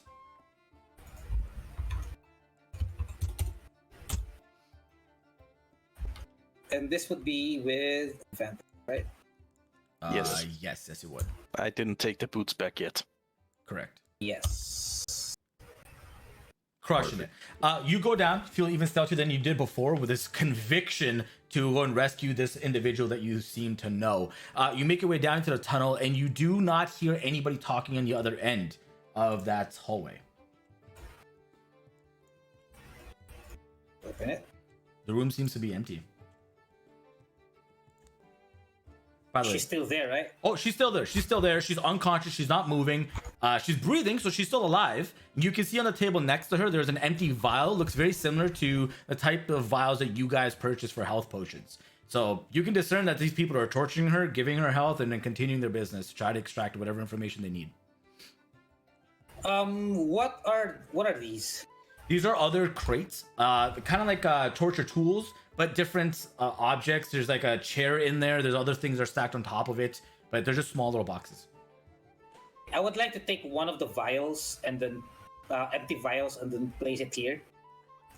Okay, on or the like floor. you know like yeah on the floor like something that more likely people would like kick or step on. Okay, cool. You know what? Give me This is early give me a warning. sleight of hand check. I'm gonna see if you can prop it in like a really unique way where you can pull this off. By the way, I think. Oh nope, that's not it. Which one is it? I think it's this. Dead. Oh no, that's not right. Okay, cool. You go over and you position this precariously so that somebody can slip and potentially make some noise off of it. Yeah. And she is still on the table. She is bound, so there's that. So This is what okay. she looks like, by the way. Close proximity, you can see that she is elven descent. I didn't show chat, So but that's fine. I'm gonna try to whisper, call her attention. It's like, hey, I'm not here to hurt you. I don't know if you remember, but we met in Feywin. I'm here to help. You get no response. Can she? She's unconscious. Ah, You get nothing from her. okay. So I'll pick up one of my potions. I will force it on her. Okay. You start Really? feeding it into. Don't, You don't start force anything under it. this is not going good. Oh no! Yeah. You start feeding the potion to her. She is responsive. She is drinking it. Like it is going down her throat. But again, she's still unconscious. You're not sure whether that is a direct result of having been brought down to the brink of death, or from a sheer shock of the pain that she's been dealt recently. But she's not responsive at all, even with this potion having gone into her mouth. And I will try to repeat what I said. We've met before. No response. Don't waste I'm here to time. hurt you. I'm here to help. And I will try to cut her bindings off. Okay, you start to cut your bindings off, or her bindings off, and it's at that point that you feel, Goldar, you feel your invisibility lose connection, that it fades. Okay. You over here, as you're doing it, you watch as your arms and blades start to come back into view, as you're actively trying to do something with your blades and take these actions with the environments around. But you are able to loosen her bindings altogether. She's still limp on the table. I am gonna try and prop her. I'm gonna prepare the portable Yep. pole, prop her inside. Yeah, easy enough. And I take out the standing stone and whisper in, Thorfinn, what's going on? My spell just came undone. I'm on it. I'll be out in a few seconds. And yeah, prop her inside, Okay. and I will rush my way out of the. Okay. It's at that exact moment that as you push her into the portable hole, you hear the glass vial topple over at the end of this tunnel, and you are just able to hightail it out, no problem. And in the distance behind you, you hear, "Where'd she go? Everybody start looking around!" And you're able to quickly make your way up and out, and you're clear with with Evelyn inside your portable hole. So I guess that would leave me outside. Yes. I will try to blend with the crowd and go to the house, mentor's Okay. house. Easy enough. You're all together yet again. And yeah, I'll report to Goldor. Yeah, I'm heading to the house. I'm almost there. I need you guys to come here and meet me. I got her. Right then, take her out. Let's get her some treatment. Okay. You guys meet up, open up the portable hole. She is slumped up inside in like this small mass that is still unconscious. Taking her out, putting her out onto the table. You guys can very quickly, especially you, Kanan, with being proficient with medicine, you're able to very quickly discern that this person has gone through a pretty big ordeal and has been tortured for a very long time. Some of these wounds are extremely deep, potentially life-threatening, but she is still alive. For the next about hour, you guys are tending to some of these wounds and trying to bring her back to consciousness. And eventually, you finally hear her take a very deep and massive gasp as her eyes flicker open and she rights herself up onto the table. Can I offer her a sandwich? She sees the sandwich and like trembling, she reaches out to grab it and starts to take very small nibbles. And looking over, like her jaws were one of the ones that were tortured, and she's opening a very small portion to be able to consume any type of sustenance. She is hungry, but taking her sweet merry time to eat. Yeah, easy there. So Who, where am I? You're in a safe place. Safe house of ours. Safe is You relative. recognize us? She's kind of like still fluttering her eyes and clearing her vision, but eventually she comes to and she's like, aren't you the ones that from Fey Win, right? I think that's where I recognize you from. Yep. yeah. Good. Brain is still working. So yeah, we are here. We're friendly. We're not here to hurt you. You need to rest, need to recover, and we will, hopefully you get well enough to be able to tell us what happened. Sure. I mean, I don't even know myself, to be honest with you. She like stands back up and goes off to the side, takes a seat in a proper chair, and is starting to eat a little bit quicker. And at that point, she stops mid-bite and she looks up and she says, "What is that?" And she points to your guys' hands. She says, "What are those? Why are they glowing?" That's a good question. She looks down at her hand, and on the back of her hand, she's got the same mark: 5 dots above, 2 dots below, and the Triforce. And she says, "When did this? Did you tattoo me? Oh, fuck my life. When did you do No, we this?" didn't tattoo you. I am so confused. And she continues Yeah, to eat her and that's sandwich. gonna take a while to explain, I guess. Well, You rest and we'll talk. yeah, I'm not in the condition to have story time. Yeah. Is there a bedroom? I would really like to just get some rest. You have a better than this? Yeah, it's a house. There are bedrooms. You guys have just been slumming it downstairs like it's a slumber party, but there are bedrooms upstairs. Yeah. Now, who needs I'm the at bedroom? work Who in needs the workshop. I don't need beds. Yeah, exactly. Yeah.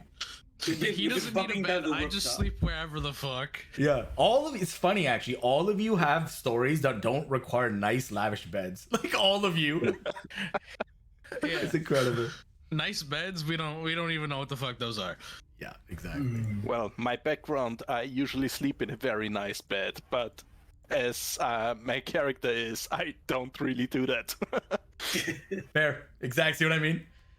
But she asks to go and get some rest, and one of the other 2 gnome siblings who are still in the room like take her upstairs, and she does give you an opportunity to ask her a question if you want. She is not like completely shut down here where she can't interact at all. It's just she would like to. That is just a priority rather than having a conversation. If you wanted to ask her something, you could before she went.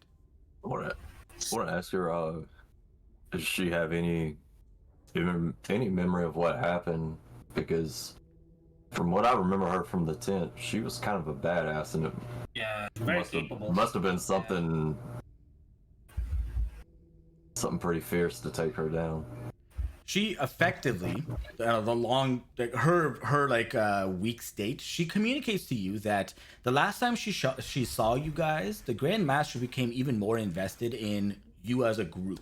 He, for some reason, felt that there was something more to you guys being together or something about your group, and he wanted her to go and investigate. But she was significantly behind as she was finishing up wrapping the events of Fey Win and stabilizing the situation there before she left. But when she was en route to Winterfell, it was almost like the tugging. She started getting this tugging, a very strong tugging from her chest again as weeks prior. But as she started getting closer, it seemed to tether, and she found herself passed out and just gone. And then she woke up. She was in Winterfell, roaming around. She didn't have her belongings on her. She didn't have anything. Her plague mask, she wasn't even wearing it, which is weird. She always wears it. But roaming around the streets, she was trying to figure out what's going on. And that tugging feeling was going in all different directions until eventually she found the Nutoj, the religious group. And she started talking to them and having a conversation. And they invited her to go and have, like, basically learn what they're all about. Brought her down here, and that's the last thing. No, they brought her down here. On her way down here, she remembers seeing some crazy looking gnome guy who had this wild hair. She's like, I never seen anything like that. Like super unkept, barbaric gnome looking person. And she was sitting in a room with a presentation that was happening, and that was the last thing that she remembers until effectively now. She has small glimpses of like people asking and talking to her, but she doesn't have any memory of what it was like asking about or anything. Well, if you didn't know already, Nutoj bad.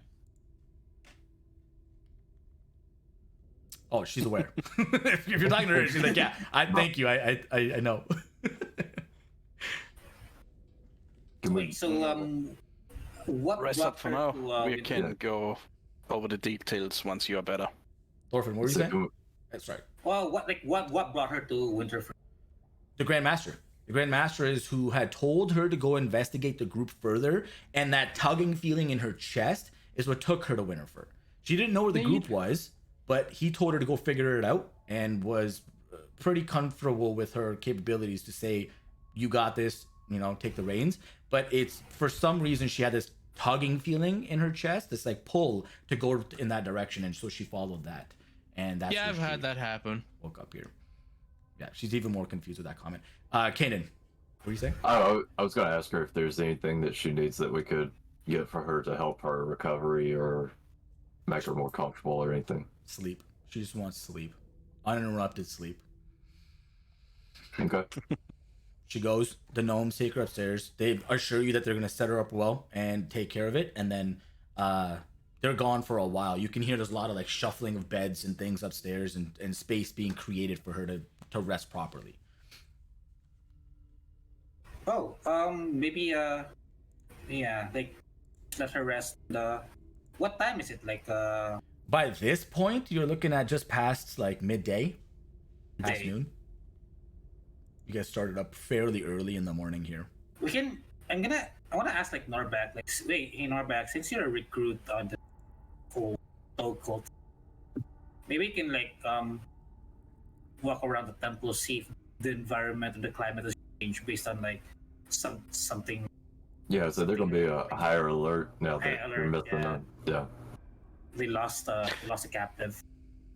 And with the new information that Thorfinn brought back, I would like to re-examine those two metal parts that we, pretty much stole away from the Nutoj. I guess I will get some more information about those armors that they are building. Okay, give me an investigation check with advantage, please. And I'm boosting myself. Sure. So it's D4 on each.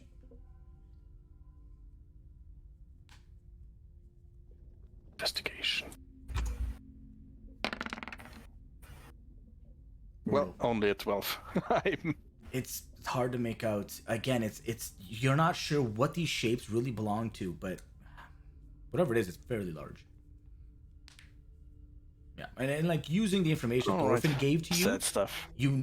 I will say this, because of the information you already have, the preliminary intel from whatever this compound was or designed for, you can gather that these components are meant to be a piece of that larger armor set.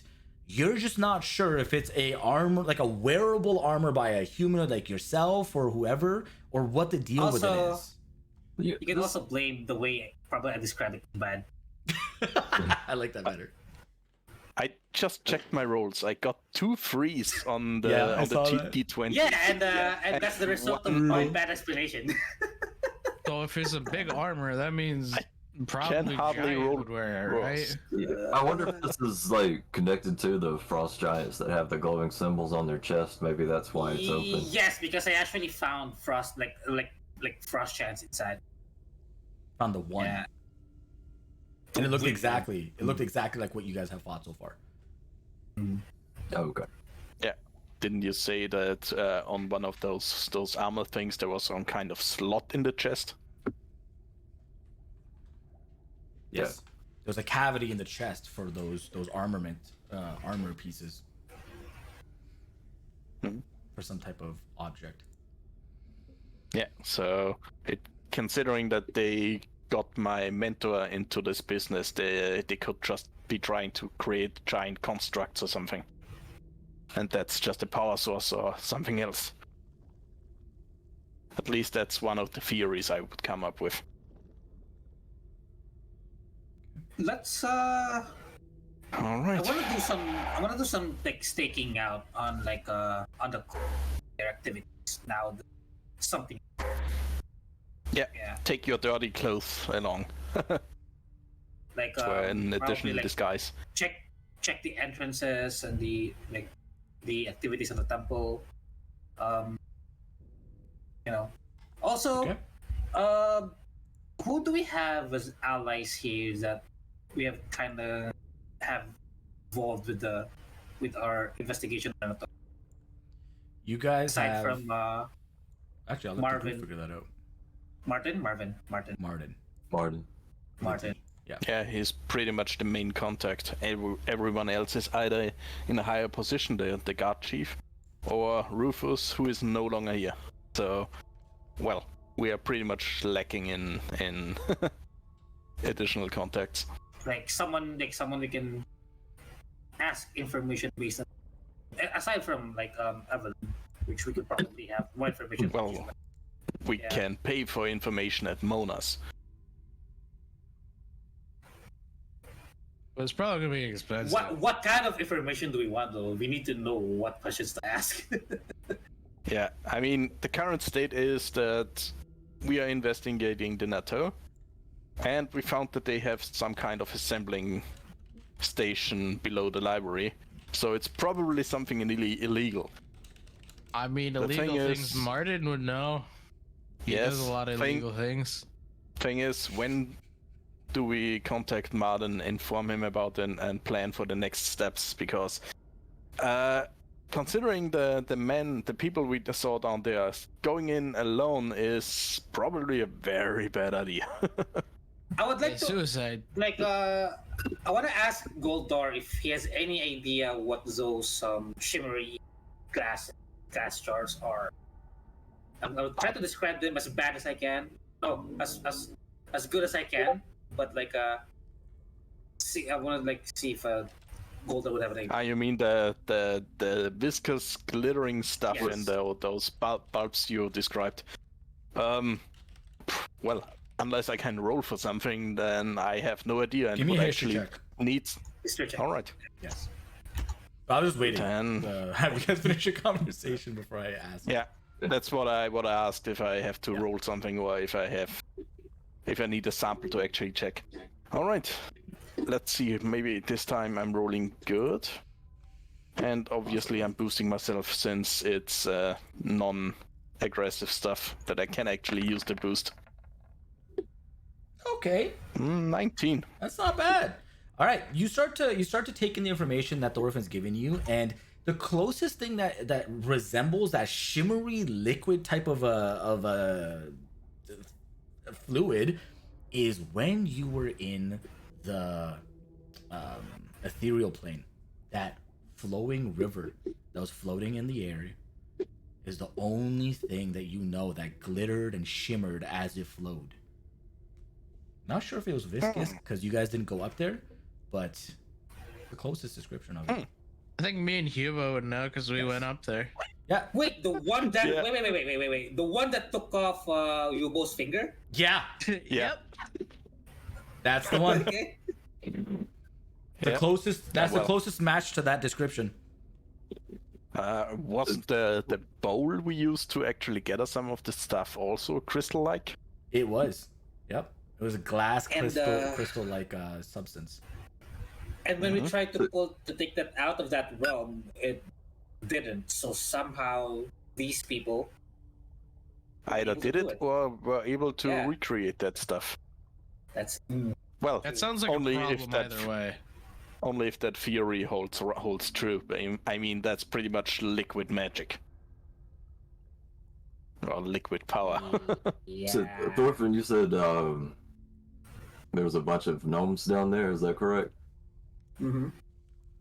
Do you think any So, of those might be the one you're looking for? That's the thing. I don't have any idea which one I'm looking for, and a huge part of me right now wants to rescue all of them. I might as well. Did they seem like they were against their will down there? Yes, they seemed like they were not in good condition. They need help. I think we need to see. Well, considering that the doors were not locked, except for the one for the torture chamber, as you said, they could make a run for it any time, so they are under some kind of compulsion, blackmail, or anything else. Just saving them won't be easy.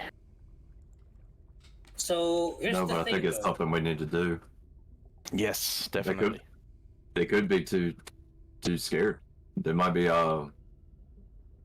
worried about getting out alive. Mm-hmm. Maybe we can Trap set them up or some be kind of scared. escort path for them to get out.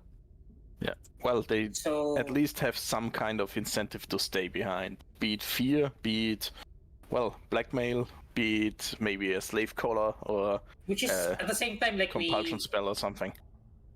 that's why I kind of wanted to know what kind of assistance we can get from our allies so we can help shelter them, because the mentor's house is starting to get a little bit crowded now. Yeah, I would say Yeah. if we get them out, then we do need a place We for need to them know to where go. to put them, to shelter them, and to hide them from danger. So we could ask Marden or the city guard if help. What us are we with gonna that. tell Well- Martin? Hey, we're doing something stupid again. We need your help. Pretty much, but It's well, we can't do it alone, so we have to get him in on it.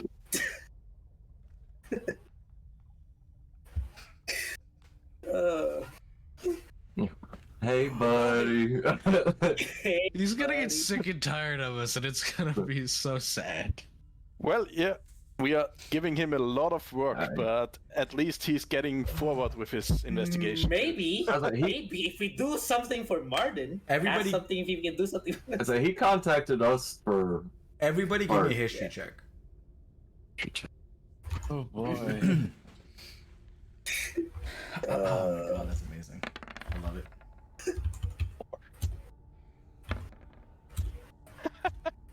Jesus Man, we Christ. can't remember shit. Oh my god, okay, Kanan, thank God.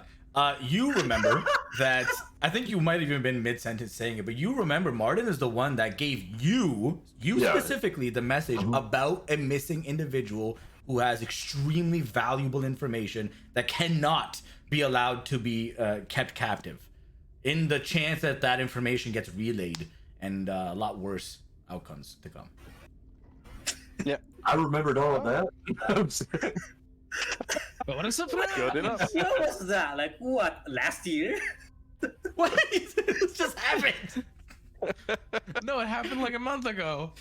Longer More than a that, month yeah. ago. Yeah, I think it's almost 2 months ago now, actually. Yeah, like how the Yeah, fuck yeah, are we yeah. supposed to remember that off the top of I our know. head? This is why you take notes, motherfucker.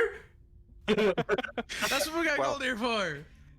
But you Yeah, don't but I check them. can't just go back all the time and reread all the time. Yeah, no, You know that's my notes are already 18 pages long.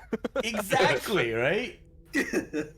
But which, by the way, phenomenal job Okay. on those notes. By the time we're done, he's gonna have a whole ass fucking book of notes. He can make it to Oh. a goddamn novel. I'm working on that. Don't worry. Yeah, I actually need to rework it because I still haven't updated my timeline. I have a one page where I just write the most important stuff, what happened on that day, and a full page on what happened in detail. Yes, it was fun to dive into that. Oh, Okay, much so- about that. You guys are here. Kanan has an epiphany about this information. Okay, let's go talk to Martin. Well, maybe the one he's talking about is Evelyn, so... It's Yeah, that's also probably the thing. That's also it. No, yeah. that's Evelyn's an elf, so it wouldn't be the. Didn't he say it was like a gnome or something that? So it wouldn't be No. Evelyn. Either way, he's gonna want to help us get the fucker out. Yeah, and maybe he's got a description to at least know which one that we're looking for to contact. If we can't figure it out, take them all. Yeah, and we still have to reimburse him for the assassin mess, so keeping him up to date is the least we can do. Okay. And we need something to eat anyway, so let's go to the Drunken Cat. Let's do All it. right. Making way to the Drunken Cat. It is a relatively low crowd right now as it is midday of work. So you make your way in. Martin is inside hanging out at the bar, having a conversation with two other individuals. One that's sitting at the bar, very casual, and a second one that seems to be a little bit more tense, kind of like very rigid, and like his shoulders are riding up towards his ears constantly, but eventually kind of like taps on his shoulder. You see him kind of like usher them to leave, and they make their way out past you guys. He sees you, and Kanan, your passive perception picks up a sigh. He's like a fairly like, but the rest of you are like, oh, okay. He's like, hey, how's it going, fellas? Oh, hey, how's it going, fellas? Come on in. Take a You seat. gotta hate seeing us by this point, I swear. He comes over, sits down at a table with you, says, well, I hope your investigation went well. Did you guys put those badges to good use or what? Yes, we did. There's That's just we why got a we are slight here. problem. We need to update you. Okay. So we need to update him on the cart. Yeah, because of that badge you gave us, we were able to confiscate a lot of drugs. And I don't wanna, weird. I don't wanna say what kind of drugs because I can't say what kind of drugs. I don't want to say because I can't. Did you take some? Like, what's? I don't understand the difficulty No. here. We they are just confiscated. named weirdly. It's named weirdly. So yeah, we confiscated and we gave it to the guards. Surrendered to the guards. Okay. Do you remember the it's name of the safe right guard that you took it from, or you gave it to? I mean. Anyone remember the guard that was an animal thing?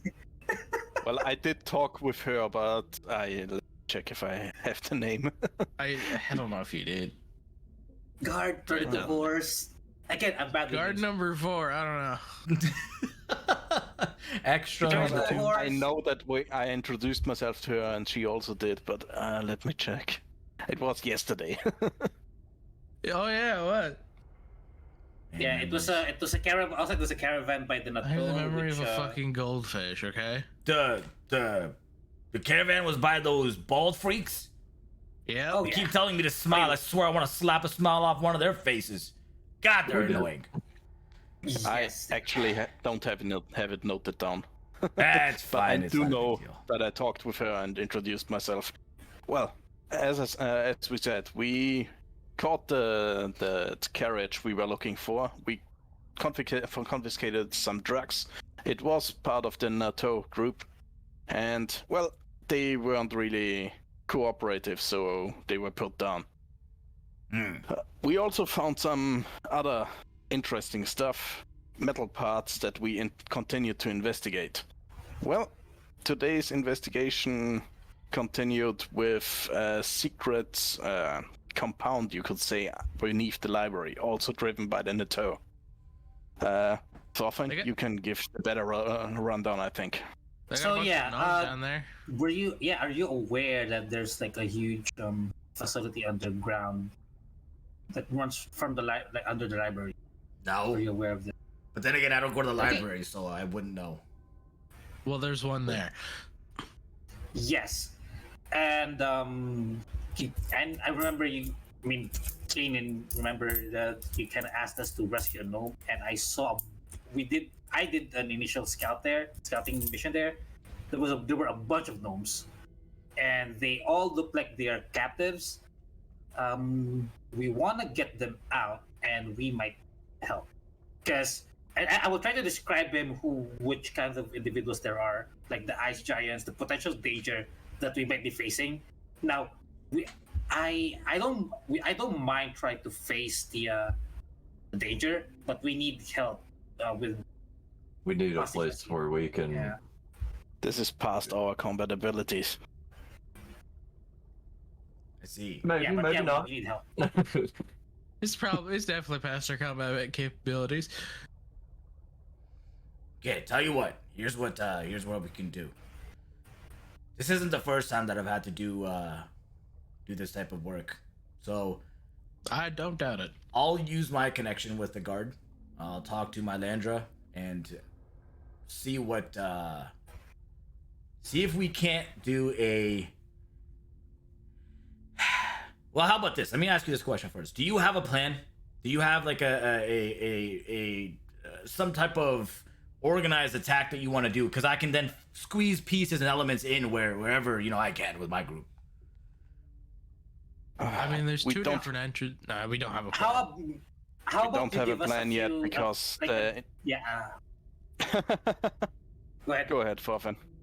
Hey, how about you give us a day or two, because we might get some new information. At the same time, we also want to check how the situation is now after a few days. Here's we can here's the thing. I'm gonna be honest with you. The last time we spoke about you doing this and helping me find this person was way long ago. I thought you would have been much faster at this, because I don't know if I didn't make it clear or not, but the person that they have, assuming that it's the same person down there, then they might have even given the information already. And if he did, we are in really, really bad shape. Well, how did you expect us to find a secret compound and get them out like weeks ago? Well, you guys Wait, seemed extremely actually, capable. What's the timeline? Actually, That was it's like that only- It was 4 days capable? ago.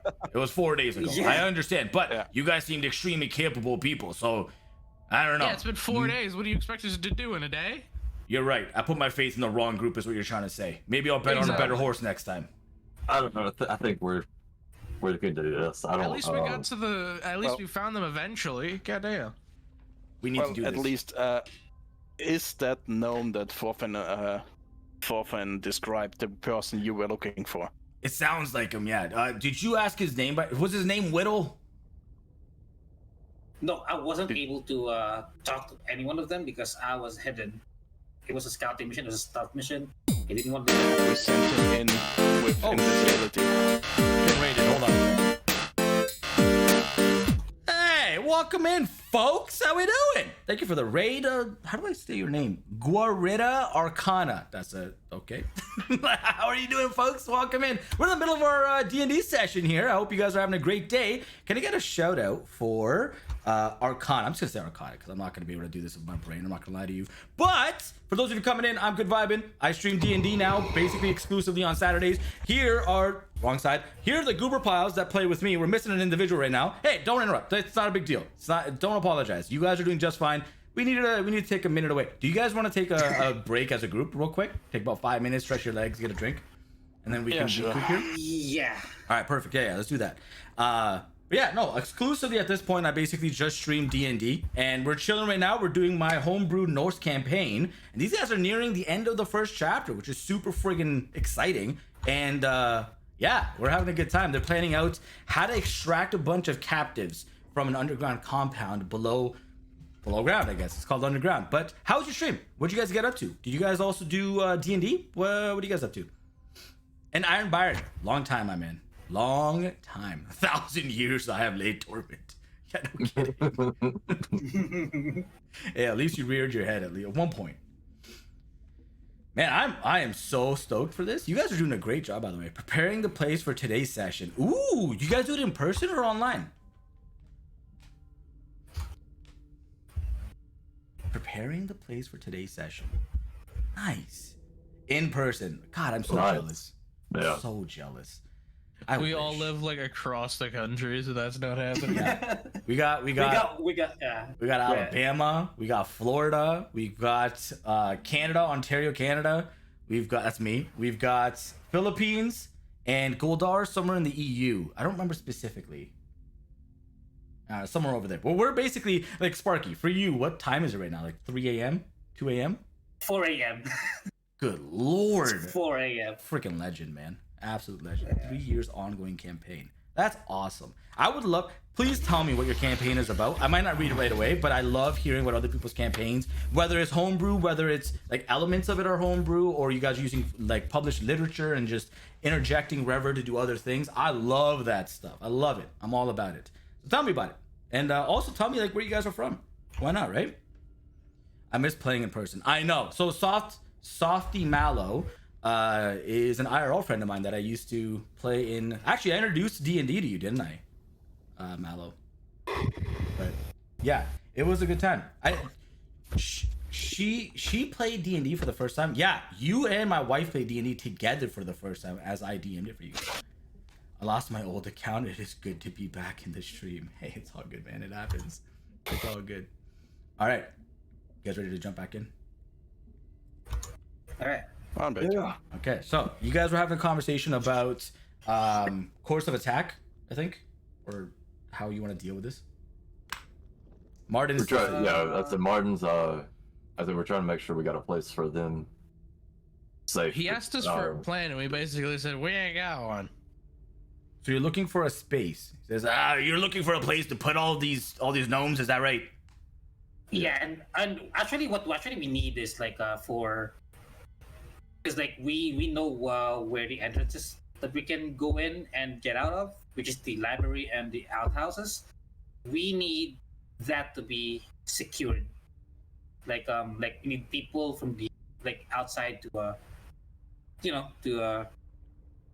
show that to barricade, or what do you call that? Like stop people from. Yeah. Listen, to keep the domes there. Yeah. I understand entirely. Here's what I'm thinking. Okay, we get them out. The guard have a lot of space we could provide to store them. Not a problem whatsoever. They'll be taken care of. They're in a bad way here. Okay, we're not gonna leave them high and dry in the streets. That's insanity. Okay.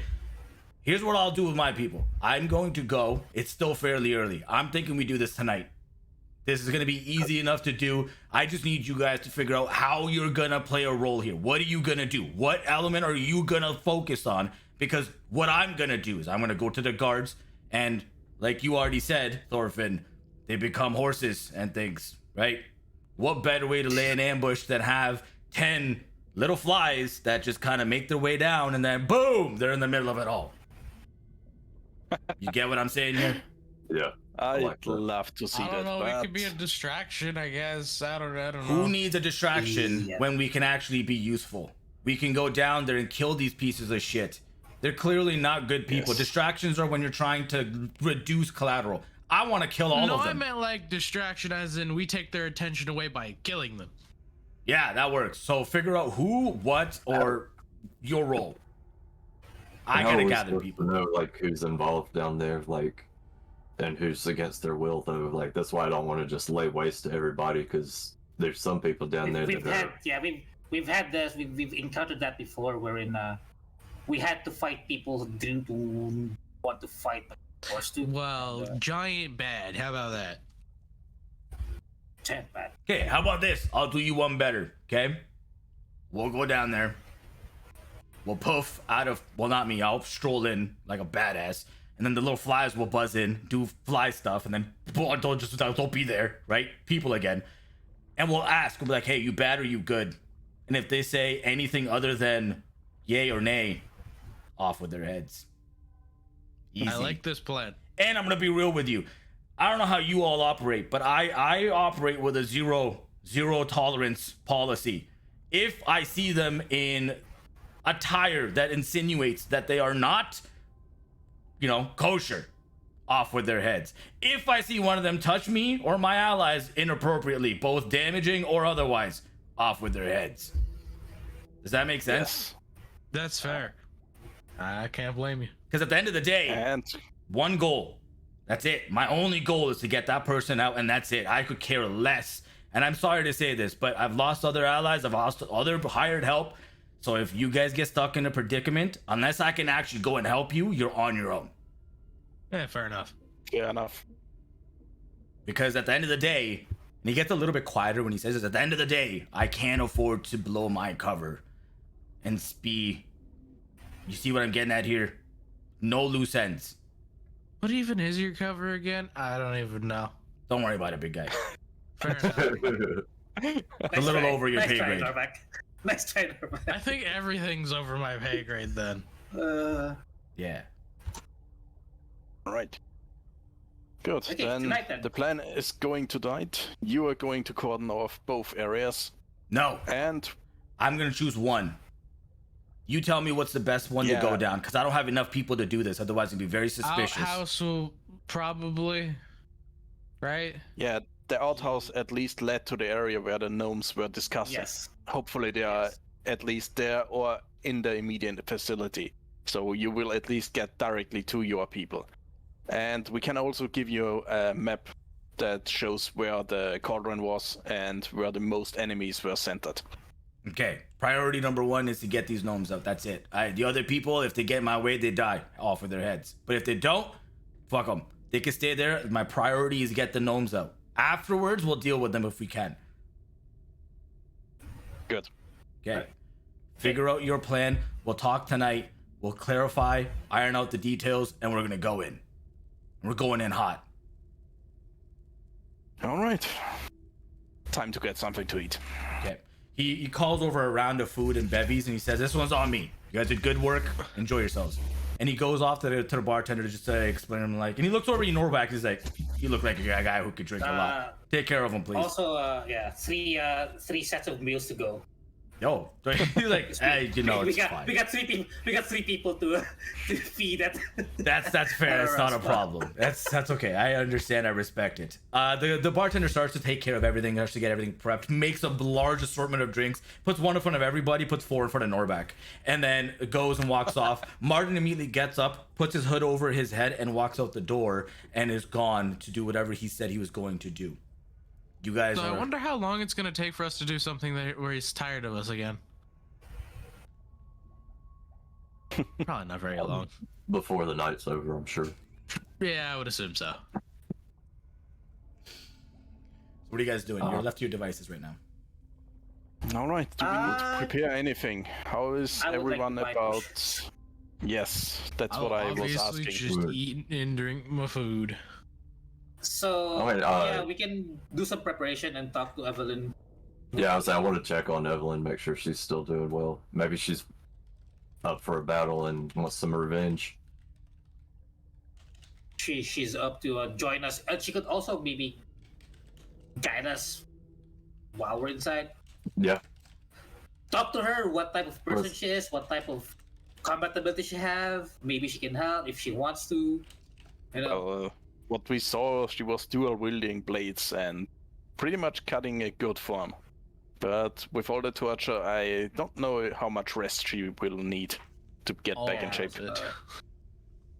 She's probably exhaustion level 3 or something. And yeah, cause like we hopefully if she just like stays with us, we'll try to keep her safe and we can have more conversation, especially with the symbols thing. Yeah. Hands and We have a lot to explain to her here. Wait, so So, that yeah. makes 6 with the symbol now, right? Yeah, the 6th the Grandmaster mentioned, and I think somewhere that he else did. also came up. It was only him. He's the only one that's ever mentioned 6, and it seemed like he slipped up when he did. I think it was mentioned somewhere else in the book or something. Oh shit, you're right. It was in the book. And your vision had 6 people, 6 children. Yeah. I forgot about that. My bad. that was literally like 8 sessions ago, 9 sessions ago. You can remember that, but not the guard's name from last session. Come on! I actually didn't note it down for real. That's so funny. yeah. Okay, so you guys are gonna go and talk to Evelyn. Is that what I was doing? Yes. Yeah. On we're the way bringing back, the I'm food gonna back. buy 2 potions. Okay, 120 They'll gold drop by the mark general off. store. Yep. How We much? gotta is go potions connect in again? this town. 60 here Hell. each. Yeah. Yeah, we don't get a discount, and it's more expensive here. Do I actually need anything else right now? I still have so much trash. Yeah, you guys have a lot of just objects worth things. What else is? I still have that boat thing. I don't know when or where to use. Beauty of items, you don't have to use them immediately. Okay, anybody got any specific things that you want to do? Nothing we can do, especially right now. I have all my upgrades. I have enough potions. What about you guys? I still need to get my soap back. Here's a good question. What's Yubo been up to? He hasn't been with the group since he said goodbye earlier in the day. So he's gone. It's like, I would wonder, like, wait, where's Yubo? Anyway. He's probably fighting his own demons again. Yeah, I would say it might be better to not have him in here in case somehow another demon gets summoned. Well, it shouldn't happen again, but yeah. Imagine that fireball explosion happens underground. Oh my god. That whole entire area in the center would be gone. And we just maybe even library. collapse. Nuke the city. The library, actually. Goldar over there's trying to avoid it catching on fire when the whole thing caves in. It just drops 100 feet It's down. like, well, it didn't catch on fire.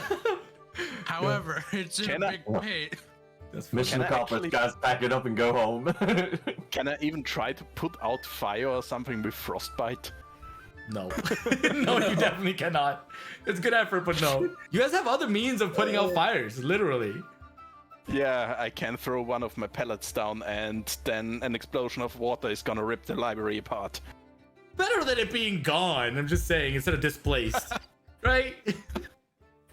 Tomato, tomato. All right, cool. You go off to get your potions. The rest of the group is making it back to the mentor's basement or home. You guys walk in, and Evelyn is in better, like a little bit of a better state, still sleeping. You can wake her up if you want to, but she is out cold. No, let her rest. I mean, she needs at least 6 hours for her real recovery. I hate getting. What are the- I won't do it to her. What are the gnomes doing at home? Well, Well, one of them we is can give them food so they can at least eat now.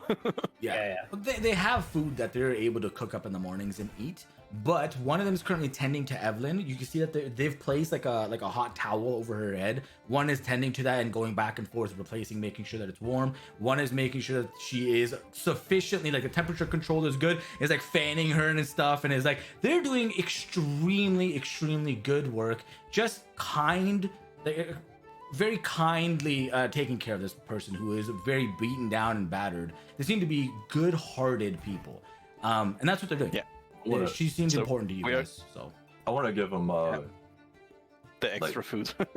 oh, I just want to give them like 10 gold apiece in case they need to I get do plan supplies to or anything like that. give them I do plan to give them a blueprint of my protector cannon, because if they are good-hearted, that shield will definitely help them for shit. future things, and they will be ecstatic. oh my god. So they take the 10 gold. They're very happy about that. They're like, oh my god, we don't have to steal for money. Oh my gosh, this is so great. And then the other one, then you give them the blueprints. They're like, wait a minute, no, hold on. Time out, don't wait, hold a second. You're telling us that we get to have the thing that you have? If you can build it, it's yours. Oh my. They immediately like just get super distracted from helping Evelyn. They're like, oh my god, we could do this. We could add that thing. We have the pieces. Wait. We could. What? Yes, What? you have to take care of Evelyn. Make sure she's fine. Damn it. Don't neglect why you actually got that. Okay, fine. The other one goes downstairs and puts it away so that it doesn't get lost or ruined, and comes back up and they continue tending to it. And the whole time they're like just staring out at the door. And they're like, is it not come. They're super distracted, but they're continuing their job and doing the work. I ruffle their heads a bit and then move on. All right. So Alright. All right, what's All right, our plan gonna be? So, plan A. Go in and just You fuck me- shit up. You mean plan A, since it's not gonna work, go plan B? Yeah. So plan B. B is What are we- usually what are we- run like hell. What are we gonna propose, like a percent to Martin? Well, they go through the outhouse, we go through the bookshelf, and we fuck shit up. I think we go through the outhouse too. We know how to get through there. We know how to get We're to. familiar with the passage. I say we don't know how to get to that room from the other entrance. The thing is, Martin's priority is only to get the gnome and hopefully the other gnomes out. So, in the best possible scenario, they go in, bust in, take the gnomes, and make a run for it. Nothing is actually gonna really happen going down with fighting. In the worst case, those gnomes are held elsewhere, and we have to fight our way through. Then, yeah, it's gonna be a big one. The thing is, if we jump in from the library or something, and they go in through the outhouse and, yeah, succeed immediately, there is not gonna be much fighting, and we may actually get in trouble with all the enemies that are on high alert afterwards. So, what are your thoughts? Goldar, do you need a short rest to recover the 2 spells you used earlier today? Only Yubel recovers, so I'm not gonna get my 2nd level spell slots back. Okay. But I still have 3 of them and all of my turret uses, so no problem on that side. Okay. This might be a massive combat scenario. Next one, do you guys need to repair stuff? It'll be fine. Well, it's pretty, small down there with lots of corridors and stuff, so it's actually gonna be quite troublesome to get into fighting positions. And I think with my protector cannon, it's probably best if I try to help aiding in getting the gnomes free. I can at least shield them, and if they get involved in trouble, that they have a chance to survive. As for actual fighting, yeah, long range is troublesome in there. Okay. Also, we also need to consider, especially when what I saw, those liquids might be dangerous, might be volatile.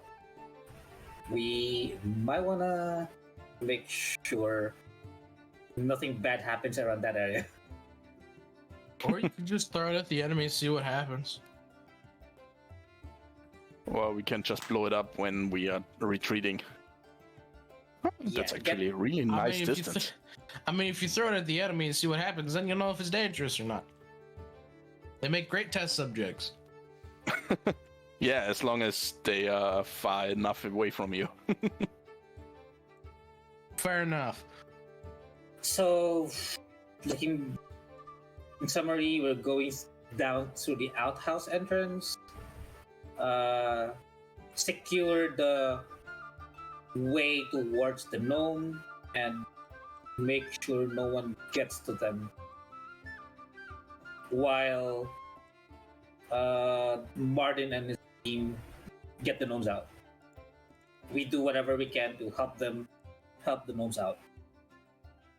That's the because anything can happen out there, and our job is to make sure they can do, they can get those, gnomes out. Yeah, we have to help to get the gnomes out. That's our priority too. But if we get to fighting, then we should at least take everyone down who saw us, or if Martin gets involved, everyone who actually, saw Martin has to die, and he's gonna fight seriously. We should also clock up the main entrance. Yeah, do we need Norback and Yubo to be disguised to keep cover? No. If we still want them, or are we just wrecking shit? I swear to God, I'll go crazy if I have this fucking smile like them again. Well, I'd say also another thing is that I'm sure Martin's telling his soldiers to anybody in those robes or something like that to eliminate. Yeah, so we don't want to go in disguised as them and get caught in crossfire. Yeah, robes are pretty much after this, what would be like the temple side, right?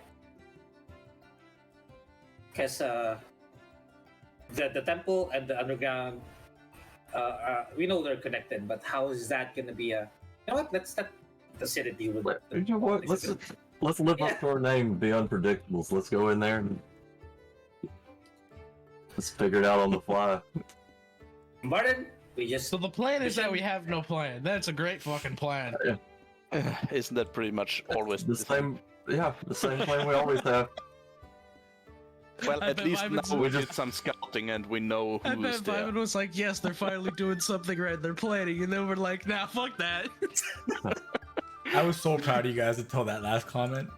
You were so proud, and then it went down the drain so fast. What the shit? Wait, aren't you used to do it by at this point? Dude, you have no idea how used to it I am.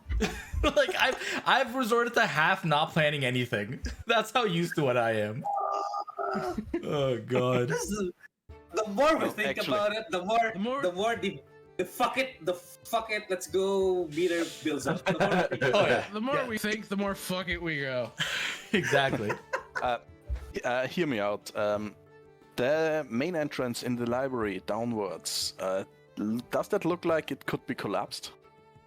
It's a fairly small space, and it has a potential. Anything has a potential to be collapsed, right? Like that one is not super descended because that tunnel goes straight, then descends down to the spiral staircase. So, yeah, any tunnel has the potential to be because collapsed, especially with the dwarf behind it. Yeah, I'm thinking about, since we are going to enter through the Marden's group and probably me is going to descend through the outhouse, it would probably be helpful to close off the second entrance and collapse the tunnel that's going downwards.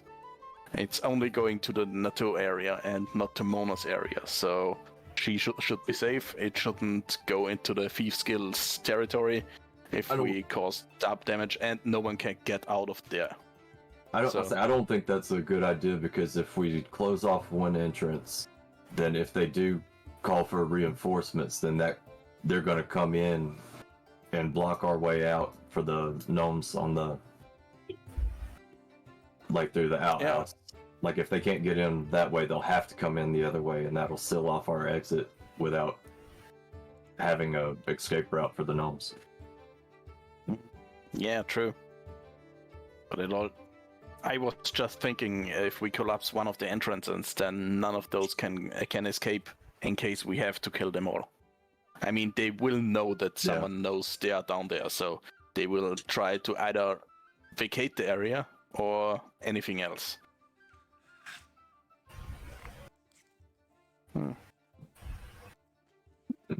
Was just a thought. What's the thought? Because It's if we not go- bad. It's like, I don't know, anything we do where there's pros or cons to everything, and it's we're just gonna have to just if we all go in through one entrance, then that area will be way too crowded. I mean, on the map you can see it. A few people can fit in, and I don't want to get fireballed again. always with the fireballs. I don't get them until level 9. Yeah, we do. Like next level until I can actually invade it. Well, so we're running out of time. So, what can we agree on? We can agree on not to think about a plan and just say fuck it. Well, that's your base answer. Anyone else? That's awesome. So yeah, maybe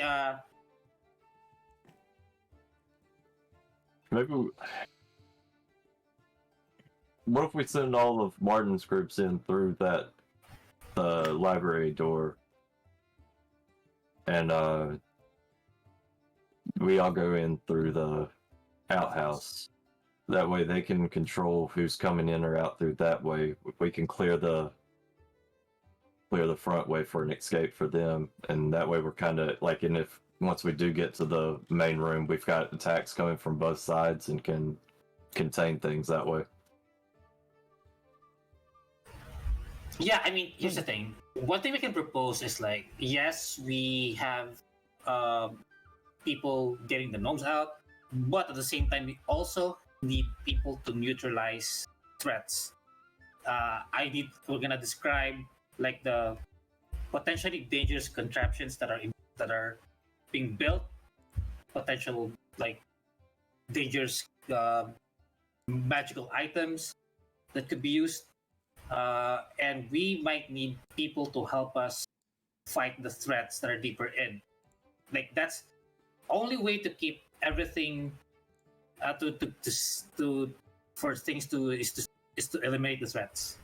The way Martin was talking about earlier, that's the type of guy he is. Go in, no bullshit, just eliminate threats, and then just help them eliminate the threats while the gnomes are getting rescued. Yeah, well, that's just leading back to what I initially said, that when we go in through the upper part, the outhouse, and we can get the gnomes right away, then even Martin will just evacuate with everyone. There will be hardly any fighting. Only those that we actually meet will be cut down, because only everyone who sees him will be killed. That's all he needs for his cover. We didn't plan to eradicate everyone and destroy the facility and on. That's something the guards may do later on, after we have the gnome and his statements. That's why I don't want to go in guns blazing and then be stuck down there. Martin even said that if he can't get to us, then we are on our own. Well, if they find out their secret compound is compromised, they're probably not going to be using the secret compound. Yeah, they will definitely evacuate, but... So we actually do not want to lose... not aside from the looting stuff, we need to be able to thoroughly check. Because from what I saw down there, I can figure it out.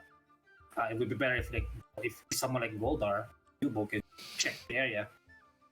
Well, I am fine with eliminating everyone, but we can't do it on our own, and the guards have other priorities. I just want everyone to, keep security, that in mind. And you also had that one passage that ended in a dead end on the south. Just because you didn't find anything doesn't mean there is nothing there. So there may actually be a third entrance. That's just not on the blueprints. Sure. I mean, keeping secrets is also always a good thing. Well, my plan is that I will join the team to save the gnomes because of the projector cannon, just to give them an additional chance to get out unharmed.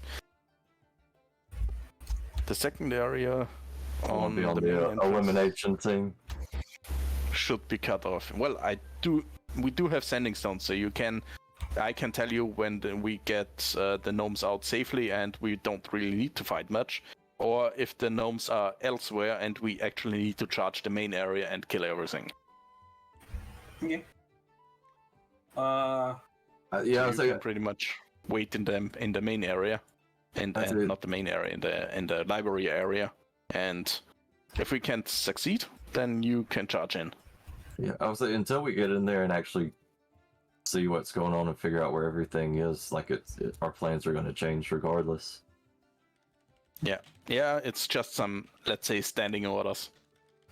What are we doing in this or this case? That's all we can do right now. Okay, best I can propose is we secure from what I know, the known entrances the known passageways that would lead to the gnomes.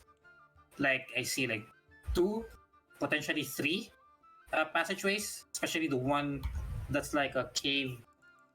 We secure those. At least be right at them, so we don't have hostiles rushing to harm and kill them while we are trying to get them out. So All right, and I think either you or Kanan should, at least until the raid starts, have an eye on the outhouse. We already did cause a commotion, so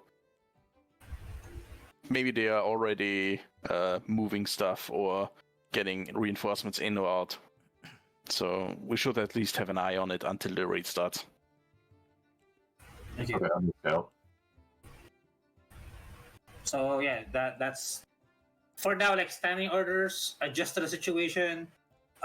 Initially, we secured the gnomes exfil. We We block potential passages that hostiles can come in. We secure those. Once the gnomes are out, we then decide what to do. Do we move Yeah, deeper? we or do convene with Martin. If Yeah. probably we'll get into fighting anyway, so yeah. Yeah. We always manage to do that. You're gonna get fight fighting us. too anyway. Yep. All right. And yeah, So, that's well, I guess Kanan and Thorfinn are on watch duty at the moment. One on the library, one on the outhouse. yeah. I'll watch the library because I am already familiar with at least deeper, like observe which Well, ones. the library is something we can actually just see from our current house since we are right next to it. I just want someone with high perception there. That's not me. Oh my god. That's I'll go to the outhouse then, I'll do it. because I have better like actual checking perception check is that would be like active perception. Bad at it. yeah, actually searching and taking note how many people moving in out, if they may be carrying something or stuff and like that. And well, I do want our team to be the one for the library, just to keep Mona out of that whole stuff. So yeah, till we meet with Martin. Yeah. Stake out the entrance, see the activity, Yes. and then propose to him the initial plan. Yeah. Well, the plan is pretty much just me with his group for the gnomes, and you guys probably for the library entrance. Plan is a really Blocking loose everything. term here. Yeah. Okay. So Anything else to add?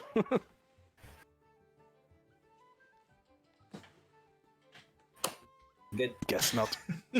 okay. So the rest of the day goes by with you guys setting up this plan in motion, getting everything and all the gears in motion to make sure this goes smoothly.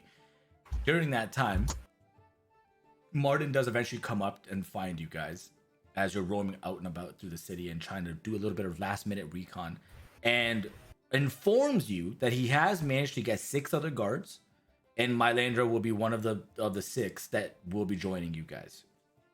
And that they will be going in on which side? What's the best side for them to go in based on your plan?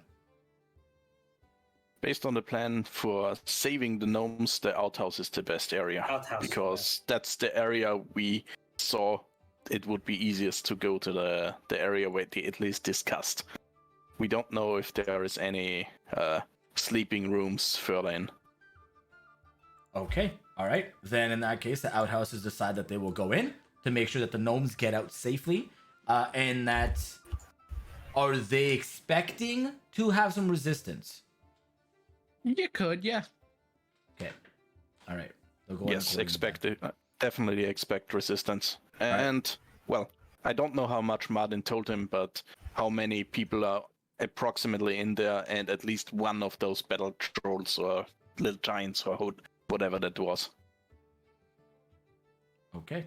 Well, he says he's ready, and that plan, exactly as you guys said it, will be executed tonight at, let's say, 10 p.m. He's gonna come. He's gonna be ready. He's gonna be at the outhouse, and when it happens, he's going in fast, and that he expects you guys to do whatever your part will be on your end. So What part are we doing again? History You check. guys are going in through the library and Neutralize cutting off outhouse. anyone who trying to go out. Yes. I'm going along yeah, right, with right, the right. group, with Martin's group, with the protector cannon. And I can give you one protector charge, and then you charge off to the library. It's close. okay. All right. Oh, okay. I thought my screen crashed for a second. And That was- Thorfinn keeps the sending stone for now, so listen to what I'm going to tell you, how it is on our side. all right. So, wait. Again, you, Goldar, and Martin's group, outhouse. Me, Keenan and Dorback library. Yes. Okay. Well, it's said we don't have Yobo along, but yeah, that's about it. Don't overdo it. I know it's painful to say, and someone is not gonna listen, but yes. All right, then I'm gonna check with my initial protector burst. Question, It's the only are we gonna protection I bring- can give you. Are we gonna bring Yubo? No, part of. Okay. Yubo is not available whatsoever. He is. You guys actually don't have a clue where he is. He said he was gonna leave. He had something extremely important that he has been putting off to do and left. No other detail given. Oh my god! Get converted into the cult fully. They got to him. They got to him. No, Got to him. not He's him. gonna be smiley on the way when we get He's back. gonna be If so he gets back. happy. Yeah, if he Has comes back. has enough time passed that Evelyn would be useful in this, or is she still hurting pretty bad? Going back and checking on Evelyn nearing the end of, or the beginning of this mission, she seems to be in better sorts. She is still extremely weak and feeling inadequate for combat, but is willing to join the group if need be and be an auxiliary unit that can try to support from the outside. I think Yeah, I think what- she should just rest. What else? Like what information? Like okay, we'll tell her what we're planning to do, Mhm. and what information can we get from her that could be useful. Well, Any last information? Yeah, while she was there being moved, like what kind of like dangers potentially should we look out for? Anything she noticed while she was down there? she tells you guys that she heard extremely loud metallic sounds of something very heavy moving about in the compound, and that she swears, although she thinks she's hallucinating because she's never heard of anything like this existing, but she swears that she saw a large suit of armor that was moving around and helping move heavy objects inside the main chamber when they were moving her from a different torture space to the one that you found her in. She warns you that if that is the case, you should leave. That thing is not to be trifled with. It's brutal. But other than that, Okay. she doesn't have any other information. All right, that's then also something we pass on to Martin and his group. Yeah. She effectively tells you that they Obviously, have a we are- prototype that's functional. Yeah. Obviously not something we want them to stumble into and maybe blame us afterwards for not giving wrong information. Let's get wiped out. All right, cool. Hey, so here's what we're gonna do. We're gonna do a montage for half of this, and then we're gonna jump into the main thick of it. Okay. So you guys come to at 10 p.m. roughly as a group collective. Evelyn is or isn't joining you guys. What did you decide? Rest. She rests. No. Okay. She decides to stay back. You guys go off to the library. You actually cross past Martin, and you can see there were 6 different little like what would be like horse flies, they're very thick black flies that are buzzing around Martin, sitting in his hair and kind of buzzing all around him. And he's kind of like shooing them away, and he's like, "You guys are so damn annoying." But you gather those are the 6 guards that he has brought with him. They're making their way over towards the location of the outhouse, making a way into the library. Most of the population here has cleared out, and Goldar, you split up. You're going with Martin's group, and Yeah, I'm buffing everyone with those 5 points, Okay. including the flies and everyone else, and my Everybody's group, got it. and then we are splitting up and moving in. alrighty, I'm just gonna switch this music off here, put this on because this is more ominous. You guys make your way in. I think you guys all have your character tokens in. And before I switch my screen over, I have my layer. I placed mine. correct. My HP. Where do I have this model? Oh, there it is. Okay, so Kanan, you're right there. Yeah. Nora back. So if you'll go ahead and drag me for 2. I already did. You're at the bottom there. It's down there by the. Yeah, it's at the bottom compound. Norback, you're in. Goldar, you're at the top. You have your own protector burst. Good. Martin is in. And I am missing the Druid guards. Where are they? I just don't know if I have a picture of them. We will use... Are you taking out Mira? Yeah. Yeah, that's why I was asking him to go ahead and drag him in. You should be able to do Mira. Like, you should be able to do your character as well, realistically speaking. It's not letting me drag either one of them. What? But I the will- hell? Well, I had the problem that I put Molly in and I couldn't move it into the room because of the walls. Then I just deleted Molly and put her right again. I got you. I got Mira right here for you. Don't worry. Yeah, awesome. Okay, so this map, by the way, doesn't have snap to the tiles, so you're gonna have to specifically move them about. It's super weird. I couldn't get it to work. It was being odd. Actually, these recent maps that I've made don't seem to match up perfectly, which confuses me. But okay, I don't have a thing for them. What the hell? We're gonna use the Plague Doctor picture as a temporary placeholder because I just don't have any other picture, unfortunately. But this will do. All right, and they're gonna work as a cluster of 6 of their own. All right, let's switch over to the battlefield here.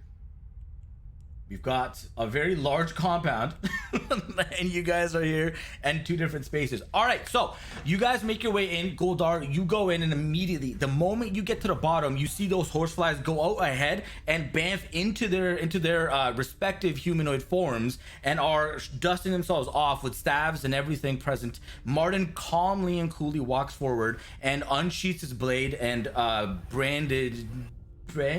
What the hell's the word? Brandish, yeah. Yeah, brandishes his shield, and says, he asks for direction on where to go, but you don't hear anything.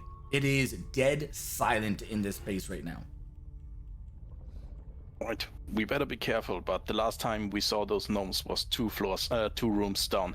Okay. And I point in that direction. Martin immediately starts to take the charge and instructs the druids to keep an eye out in case anything else comes, and they create a perimeter on the edge of the group, keeping you in the center and keeping Martin at the front of it, 3 and 3 on the edges. Seem to be extremely coordinated, and it's like an assault team, highly trained to go in and do a task. You guys make your way down and into the space below, into that small room, and immediately opening that door, you can see that there is one of those Nutoj bald individuals with the drapings that is currently executing gnomes and is just has them all pinned into her space, and you can see Martin and everybody go in and very quickly lay them to waste. Does not take much time, and during that process, in the other corner, you can see that matted hair, crazy looking gnome that is currently in the process of also trying to fend off one that was specifically dealing with him. Seems to be a bit more of a handful.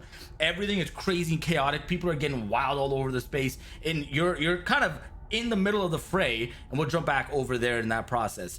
Over here at the bottom, you guys come in, and to the right, you hear a few voices that is coming down a bit further. Sorry, from the room ahead of you, you hear a few voices coming in your direction, and moving forward, you guys all see that there is a lounge space ahead. Let me zoom in over here. There's a lounge space ahead, and this room in here has 2 other individuals that were busy having a last conversation. Kanan, your passive perception picks up them talking about evacuating and talking about how almost all of the cargo has been shipped out and removed from this compound, and that they're about to abandon ship and head out and relocate. They see you come in, and a fight sets out. You guys are very quick to dispatch of these 2 individuals. They didn't seem like they were very well equipped to handle combat. They were in the process of getting out rather than being battle ready. There's doors to your left and right.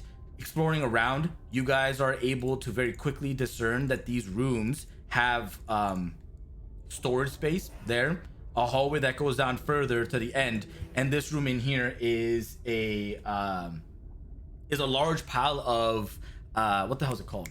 Not timberwood, but firewood. Sorry, there we go. It's a large pile of firewood. But as you all start roaming around, you do find that they're right in this space here, especially because the dungeon already shows it, is a secret passage that leads into the main chamber, and is kind of tucked away behind a large stack of the firewood, but you're able to crawl through and have view of the room on the other end. You guys have basically discerned most of this base space down here, and it all connects up, allowing you to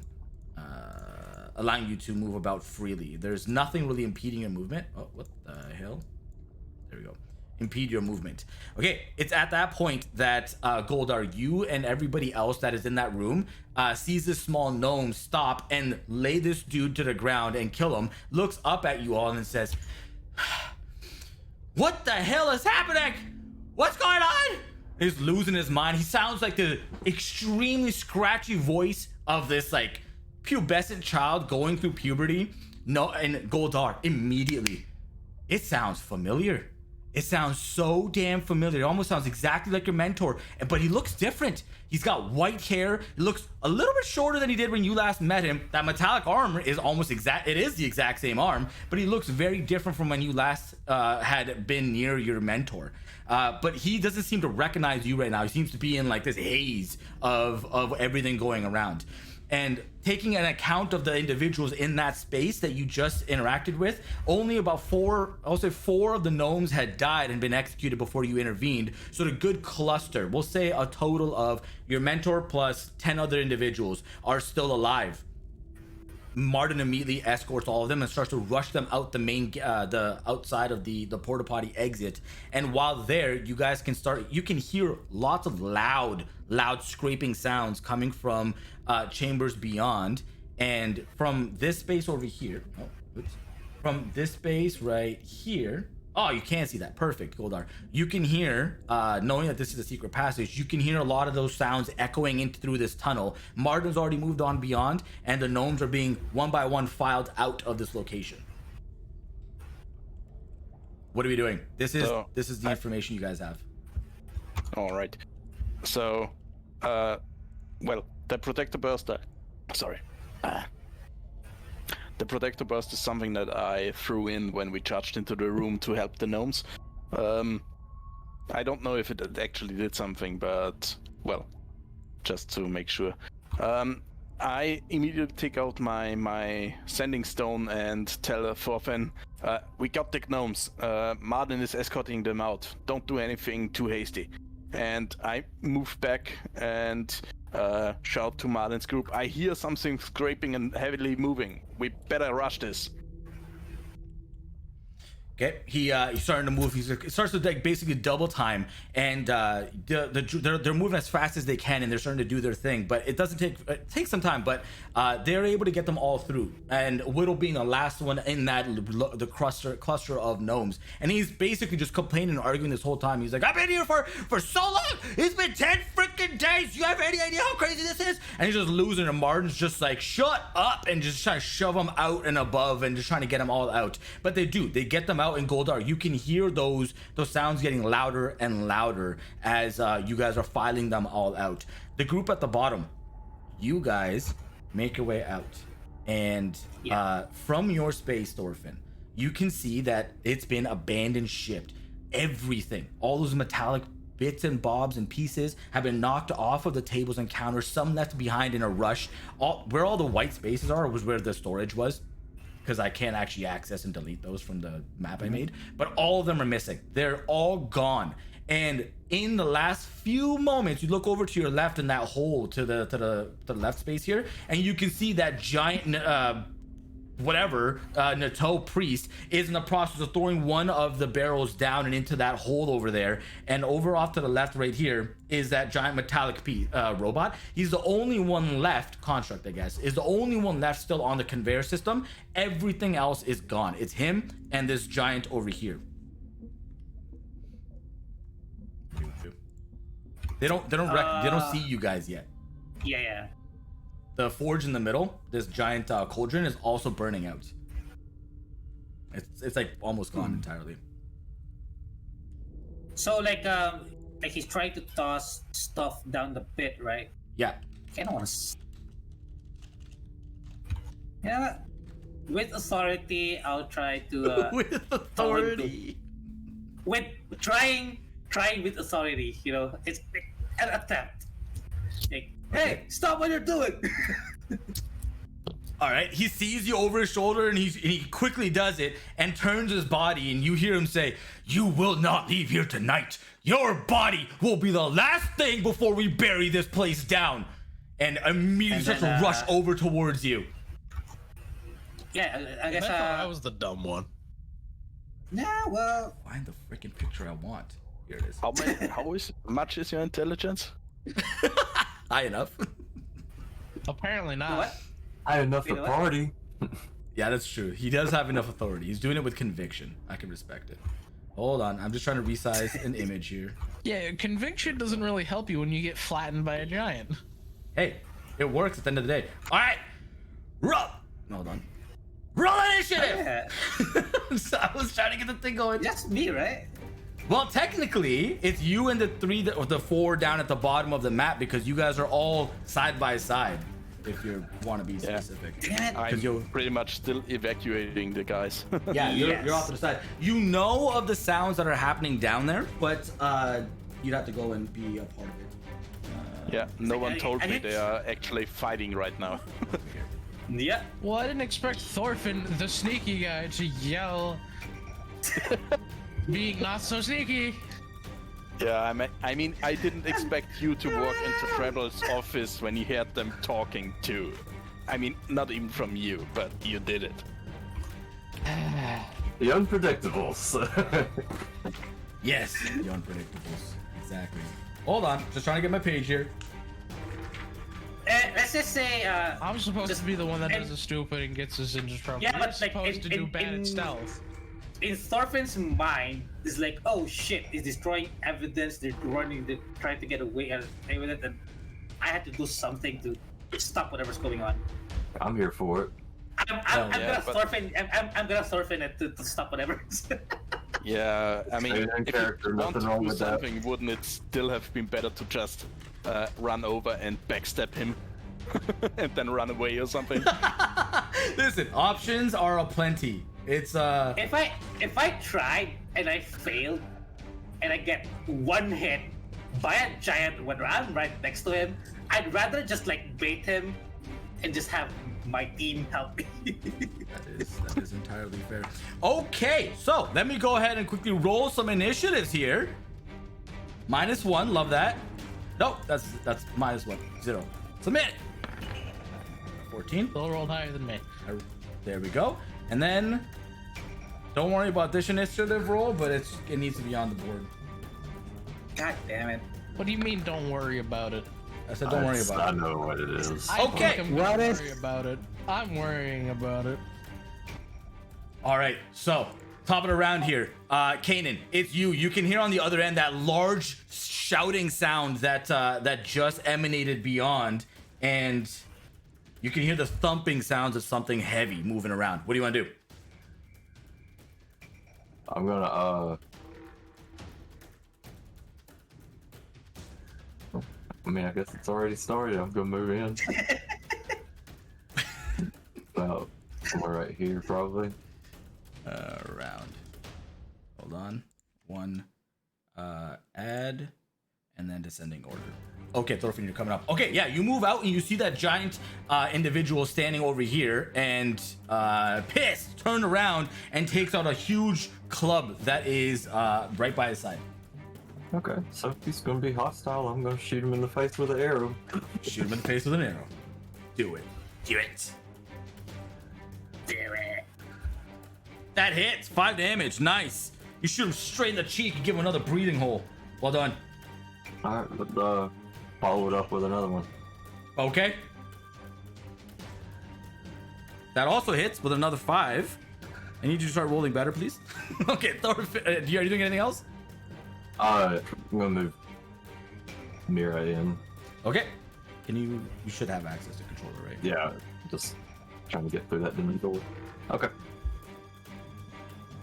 That'll be my... All right, Thorfinn, you're next. What do you want to do? Norback, you're coming up next, shortly after. Since I already pissed him off, I'm gonna piss him off even more with a dagger throw. A normal Okay. dagger. All right. Since I have spares. Let it fly, baby. Let it fly. Is he bloody? Please tell me it's critical. Oh, that would be so good. He's just a glass cannon, does 90 damage, but has 14 health. All He right. doesn't have anyone near him, so that's a sneak attack, right? You have to do melee damage, don't you? Don't you have to be within the surrounding area Probably. for your With sneak a- damage? I On a thought throw? I don't remember. I don't know. Because I think we should... Swashbuckler has confused me. That's why I'm not sure. He just Swashbuckler... needs to have advantage on the attack, so I don't... Regular sneak attack, yes, and then Swashbuckler also says that if they're by themselves. If I attack, yeah, if I get by themselves. Okay, then yeah, you get a Yes, sneak attack by as well. themselves, Yes. Because Yeah, he almost always has sneak attack. Almost. Yeah, almost always. Oh, damn! Holy shit! Oh my god, can you not? He hasn't even had a turn. Like, relax. Jesus Christ. And Your I'm dagger gonna returns move- back to your hand. I'm gonna Yeah, I'm using a normal- Mirror to infuse that attack as Oh, well. okay. You actually have to Red be Blade within Lightning. 5 feet to use that sneak attack. Yeah, that's what I'm saying. So I'm not sure. Swashbuckler, I think, changes it. Yeah, Swashbuckler, you don't need advantage on the attack roll to use your sneak attack against a creature if you are within 5 feet of it. You don't need advantage for the sneak attack. Yes. But you Yes, have to be if you're within 5 within feet. five That was a regular. That was just a regular. Okay, so then so then you That's would. just an additional clause, but Damage, yeah. Okay, And good to remember. All right. if do I use my bonus action if I wanna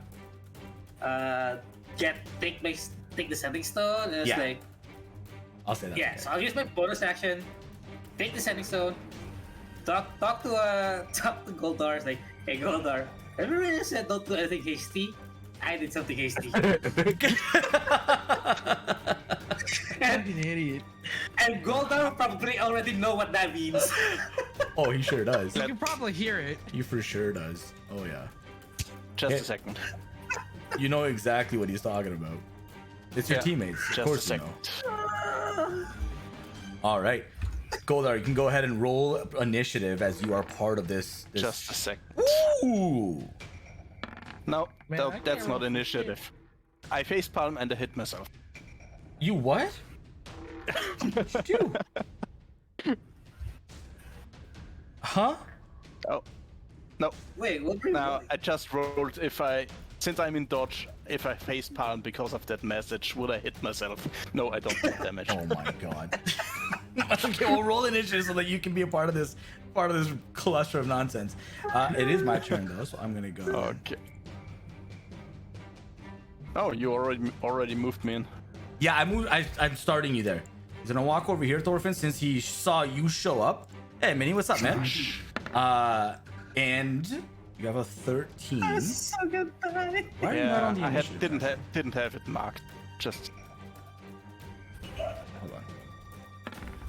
Yeah, and then just add it, change it to 13. You guys can edit your Yeah. own. All right, first round of attack.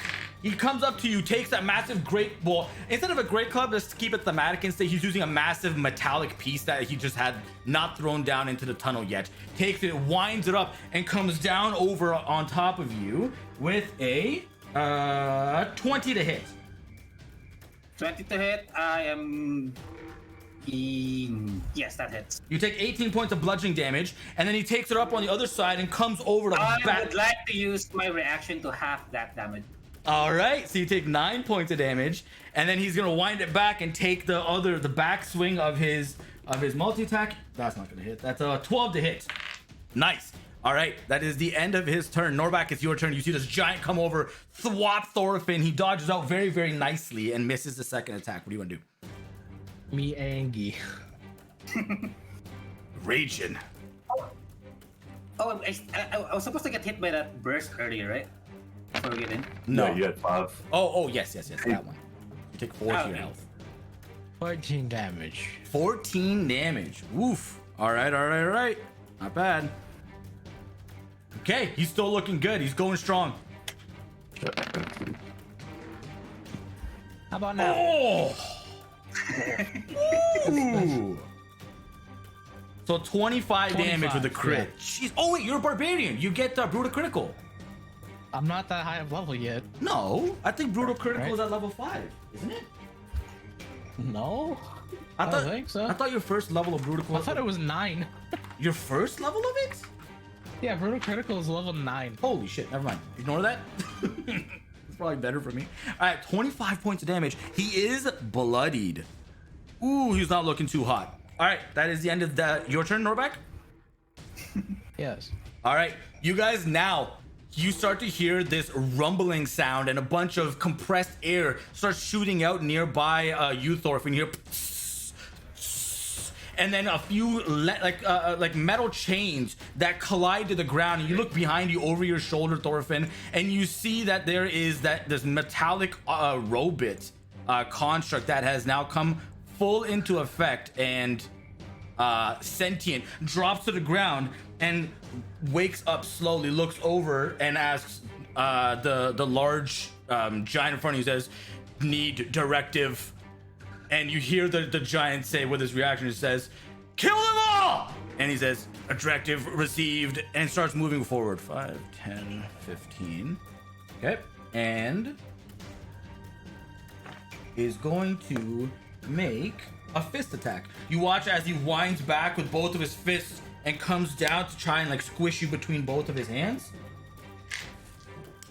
That is a 19 to hit and then a 21 to hit. Okay, you're gonna take 22 points of bludgeoning damage. Okay, that is the end of his turn, and it is Kanan, top of the round. Your turn. Okay. Let's see. This area right here, is that some like just platforms on the ground, or is that like cabinets or something, or is it raised up, or is it?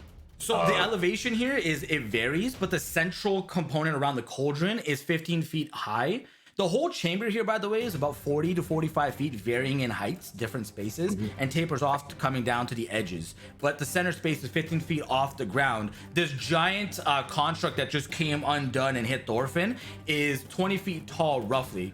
No, sorry, it's technically about 14 feet. About 14 feet tall. I'm just asking for line of sight. I'm gonna move here. I'm gonna use my arrows of teleportation.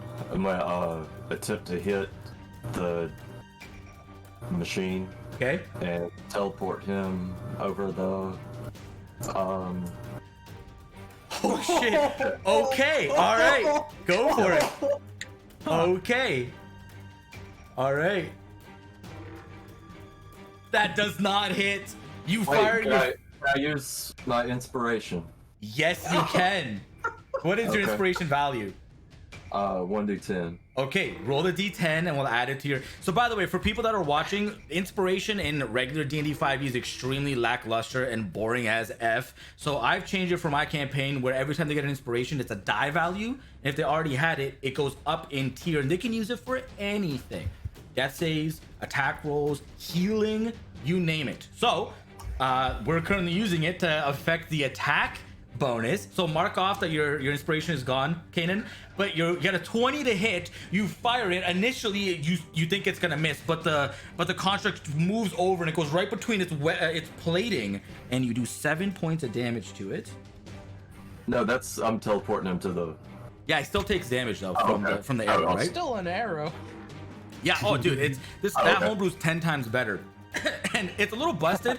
This campaign is meant to make the players feel very, very grossly strong, which I kind of, yes. Anyways, yeah. And this is another example because they could save it to a D20 and then use it on a crit, and that doubles technically, right? So, anyways, that's just an example. All right, yeah. You fire your arrow, hit them, and then your second arrow, you're fighting over the pit.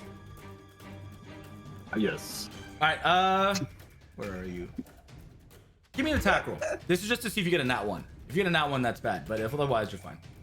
Just a longbow attack? Yeah. Your distance doesn't matter because your longbow can hit up to like 320 or 240 or something. Just don't get a nat 1. That's all I'm asking. Oh, wait a second. No. You had to say something, Ivan. Wait. No, that's not his, right? Wait, that is his.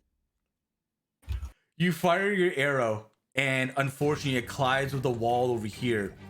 The giant construct is wedged between the wall and stuck, and is trying to pry his way out. Is not free, but will attempt to get free. Kanan, anything else? That's brutal. It's rigged. That was so bullshit. I did nothing to affect that. Okay, just saying. You mentioned it. That's what you did, you bastard. All your fault. I'm sorry. Blame Ivan here. I'm sorry. No, you're not. No, I'm not. Not even a little That bit. is so. That's brutal, man. Holy shit. Okay, Thorfinn, you're up next. You're done, Thorfinn? Wait, no, I'm trying to figure out if there's something I can do to make that. I'm gonna fire another arrow, I guess. That's your 2 attacks. So remember, they're 2 separate arrows. One has to make contact, the other one is okay. location. So that'd be your 2 separate attacks. Okay. Then we get Mira to bite the giant. Okay, go for it. Yeah, that hits. Those kneecaps. Yeah, oh my gosh, this dude is not doing very well. He is looking beaten and battered. Thorfinn, it's your turn. Oh, I will. Actually, as you're starting to prepare to do your thing, Kanan, you're trying to investigate, and you're bummed out about the fact that you just royally screwed up this incredible plan that you had. And in the moment, you like kick the ground and you trip over your own foot, hit your face smack dab on the center of these like massive raised platforms, and fall off the edge and land on the thing beside it. And we'll take falling damage for this. Take 3 points of bludgeoning damage as you land on the platform just below. Sorry. that was sorry. No, not at all. Remember when By the we way, used to call Rebel a hero? yeah, all it took was adding those negatives, and that's all he's done now. I love it. Okay, Thorfinn, it's your turn. Also, those of you in chat, what Rebel Reckoning is doing in chat right now is Twitch integration. So I've created a system where collect your daily vibes, and you can use them to influence the game. Can you give Poopy Butt to a robot? Yes, you can. Okay, go for it, Thorfinn. Sorry. Attacking with my sword. 11 hit. No, it does not. It doesn't even pierce his skin. It's so fat and thick. Okay.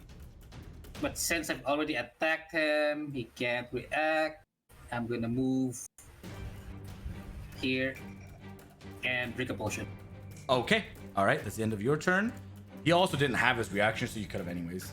He used it to give the directive. Okay, sees this. Did Yeah, because remember when the construct came and asked for a directive, he used his reaction to give it. He is Norback. You're doing that, eh? Ah, damn it. He's gonna try to hit Mira twice. Wait, he's gonna ignore me? How dare he? Well, yeah. Well, that's. You know what? Maybe you want it. Okay, no problem. I'll give it to you instead. That is a 20 to hit, and then plus 7. What's 8 plus 7? 15 to hit. The 15 does not hit. What the hell is your armor class? 16. How? My armor. I'm wearing fucking Skella or whatever. Okay. You will take 18 points of bludgeoning, reduced by half, so you get 9 bludgeoning instead. Nice heal, dude. And he is done. That's all he can do, I think. He doesn't have anything else right now. Ah! All right, Goldar, it's your turn. I'm so sad. I would actually still be up in the first room since it's the first time I'm actually doing something, and I just face palmed. So I'm dashing, and while I'm running down, I shout back to Martin and the group, "My friends are engaging," and just sprint down. And with dash, I still can move over here. Okay, you come into this room, and for the first time, you see these massive conveyor systems that have been set up. You see the giant Nutoj individual, and you see the edge of a extremely elaborate and large construct that seems to be wedged between the walls, and you can hear the pistons that are releasing compressed air and trying to release himself and break loose. Yeah. Sadly, I already used my action, so I can't really do much. I'm just using my protector burst. Maybe I get another additional point. Okay. No. Norback, you're next. Will it take away a reaction from me if I just say like, "Oh, hi, Goldar"? No, it wouldn't. That's just a small comment. This individual is looking critical, by the way, after his last damage took. 7 damage. I'm debating on whether I try and shoulder charge this guy into the fucking hole. Shoulder tackle the guy. Well, he's stuck, so... just try and slam into him really hard, make him lose his balance or some shit. Well, What do you want to do? Remember, in combat, you can't have a full conversation. Because otherwise, the combat takes forever. So we got to be like quick on our decisions. What do you want to do, Norback? Okay. Quick. It's Okay, I want to Yes. see. I just want to chart, like, just full on sprint charge into this guy. So maybe see if I can topple him backwards. Okay, make an attack roll without proficiency. So just add strength. Yep, just add strength to this. And I'd be that. so d20 plus your strength. nice. Okay, you guys watch as first. Okay, not only you charge up and you start rushing forward, angry as hell. You watch the club come over from the Nutoj giant beside you. You duck under it as he whiffs and use that momentum to get a perfect charge, reduce your body into a cannonball, and hit the thing square in the chest. And it's, of course, beautiful. It's poetic as it releases itself from finally breaking loose from being stuck in the wall, looks over, and if a construct could show sadness in its face, it would. As it hits, and all you hear is creaking of metal as it creaks slowly back and just plummets into this pit, vanishing behind and down. I was just learning to love. Yeah. You didn't even say hello world.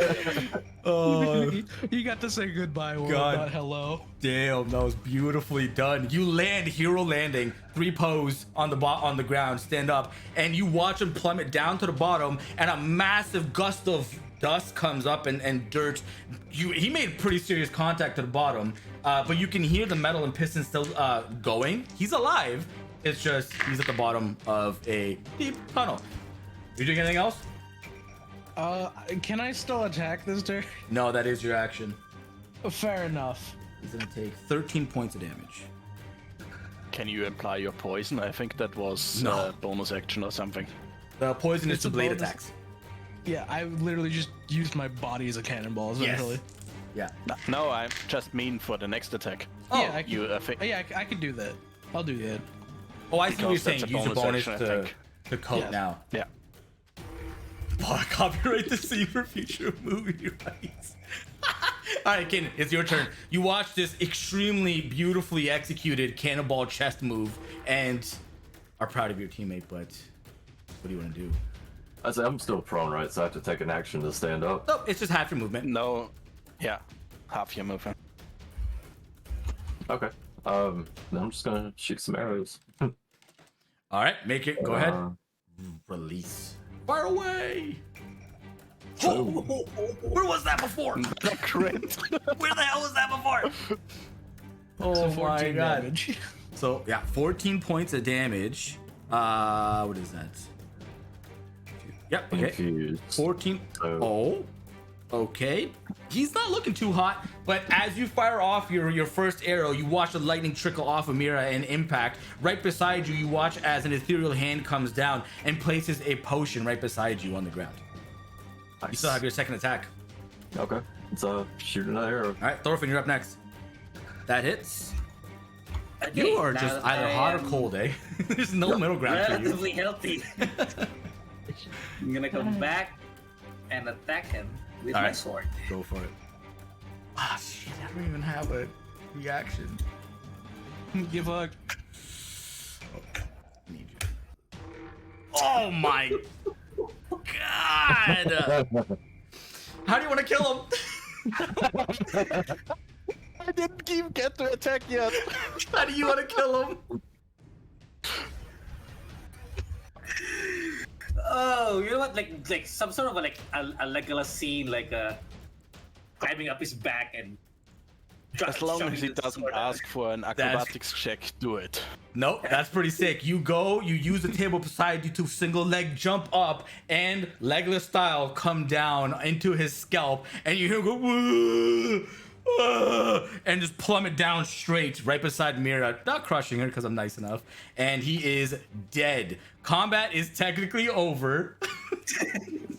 We might want to fill in this hole before I that hate you thing guys. tries to climb. Combat is over. However, you guys can hear this construct in the pit as it's loud. Norback, you look down and below and you wait a second, but then you hear a massive metallic hand digging into the wall, trying to climb up. It's still about 25 feet to 30 feet down in this pit, but it is slowly making progress, climbing up on the side of this wall. We should fill this hole and get that fucker stay down there. Drop a boulder on him. Does Goldar, do you know how to? Yeah, do you? Or something. There's gotta be something in this I'm room gonna heavy grab enough. this firewood and I want to light it on fire and drop it in the hole. Easy enough. Sure, you do that, you start tossing it into the fire. It's like the most beautiful movie scene possible. The firewood is slowly dropping down, lighting and shining off this metal object, and some of it's clinking off as the ashes and the different cinders flash and spread off of it. At the bottom, all those barrels were still in the process of being removed, have not been actually removed yet, but this firewood lands, it starts to catch those barrels ablaze. All the cloth and everything their inventory is now starting to slowly catch flame. This robot is still in the process of continuing his ascend toward you at the top. Well, most of those barrels have been crushed by that golem. Also that, but if anything would remain, it's now catching on fire. I'll just find whatever's around that's heavy and just start chucking it at the fucking construct. Hey, what are the rest of you doing while this is happening? I guess I'm just gonna light him up with arrows until. Yeah. Maybe I'm moving yeah. down towards towards the hole and look at the golem, and I cast my signature spell that's apparently the only one that actually works, and place a bonfire in its way. Eric can't even move away. so Eric can't even move away from to it. bring back this enemy, and we're just like, no. Hate all of you. I want you to know I hate you all. Oh, you got a 16 on Dex. Ha! Butthead. Doesn't matter though. Well, He's so slow. It won't Can you make. do it while climbing? I'll give him disadvantage. You got an 11, so he fails. God damn it. All right, you guys systematically over the course of time, with Norbak throwing heavy shit on top of this one, arrows flying loose underneath. Kanan, you also are out of one of your teleportation arrows, as it is in him, and now gonna be plummeting to the bottom. With your bonfire, it takes no time, but the bonfire starts to slowly melt out the center core of this unit as it plummets to the bottom and into this slowly but surely roaring flame that is being created. The plume of smoke now filling this chamber, and it's starting to get a little tough to breathe. That is the only exit for it is really your direction. But yeah, you guys have just dealt with two insane unit. Well, one was whatever, but the other thing that is the first time you've ever heard of what this thing is. You've never seen a metallic. You've seen Goldars. It's this small. Like, it's not large, right? But this thing towers, has 14 feet over, and it was larger than its master here. Yeah. What do you guys want to do? I'm thinking it was supposed to be a bit harder than we dealt with it. But before we move on, what were the stats supposed to be? Like how hard would it supposed to be? We'll talk about it. We'll talk about it after. He got to attack once, and then like Kanan missed, but it was good enough. So I'm like, I could probably still help this. I got this. Talk about it after. Great teamwork. Oh no, he's pissed. Not upset. Not upset at all.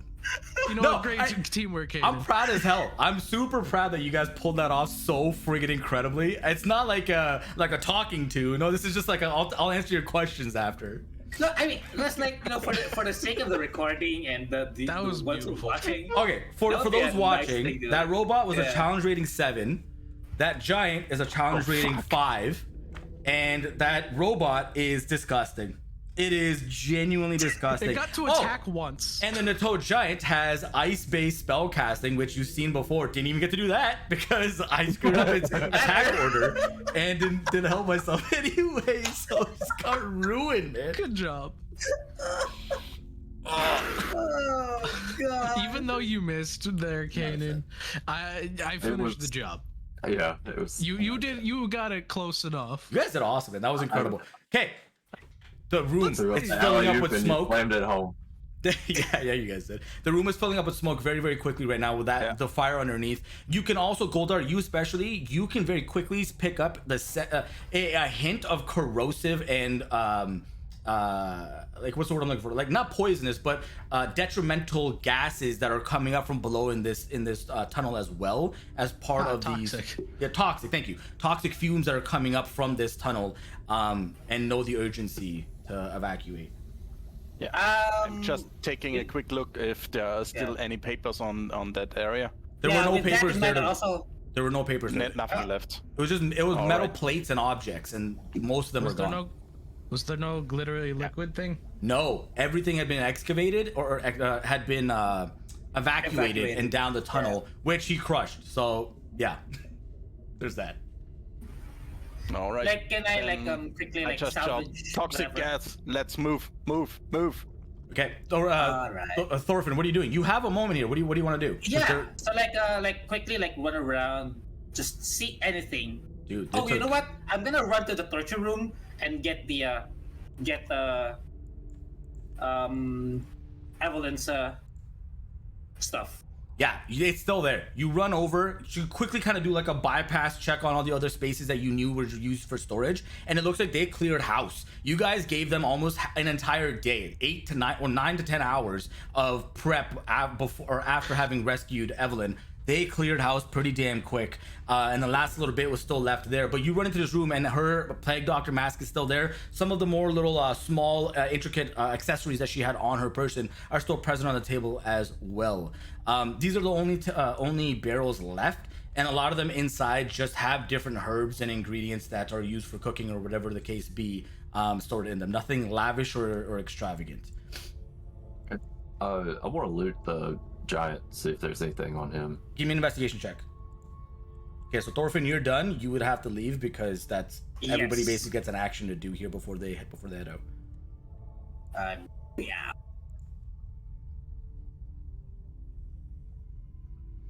No. Where's my thing? Yeah, dude, those fumes are really affecting your lungs. It's hard to breathe. It's starting to burn on the inside. You're starting to get a little bit dizzy and woozy over the situation happening here. Can I go through the interrogation room and pick up one of the crate of like food stuff or whatever? Sure. You go over, have it in your hands, and you can bolt out. All of you. Goldar, did you have anything you wanted to do? I only checked for the papers, and after that, I'm moving towards the room with the gnomes. Yep. You make your way over to the secret tunnel. They're all gone. That room is brutal. It's a bloodbath in there.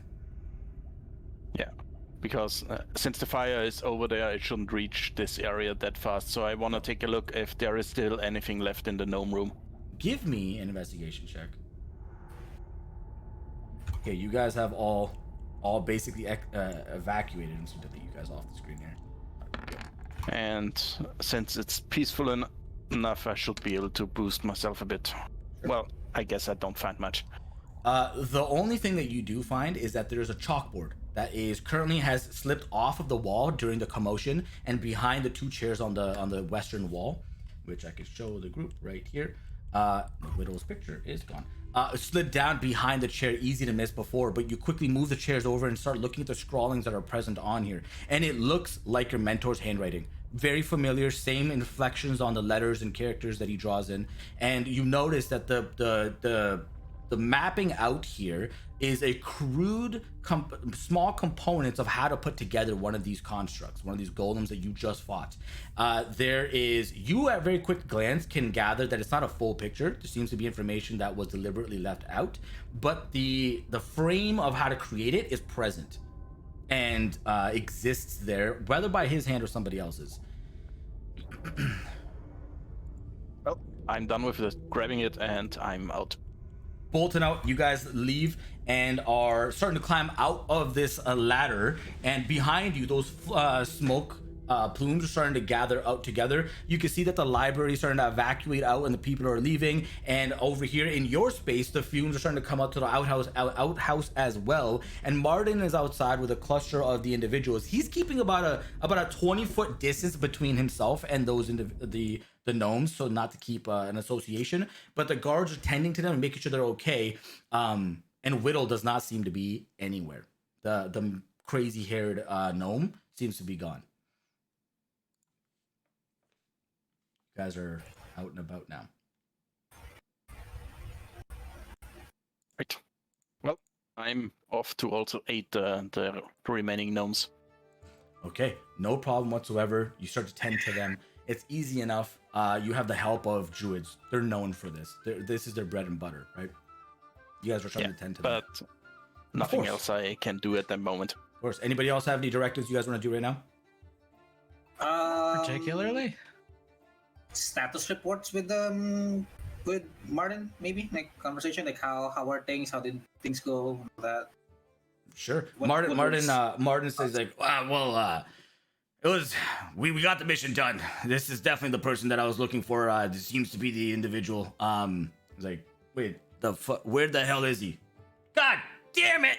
The shit! Oh my god! Fuck it, whatever. As long as they don't have them, that's all that matters. Fucking listen, I swear to God, if you tell somebody I lost my mark, I will kill you. This never leaves between you and I.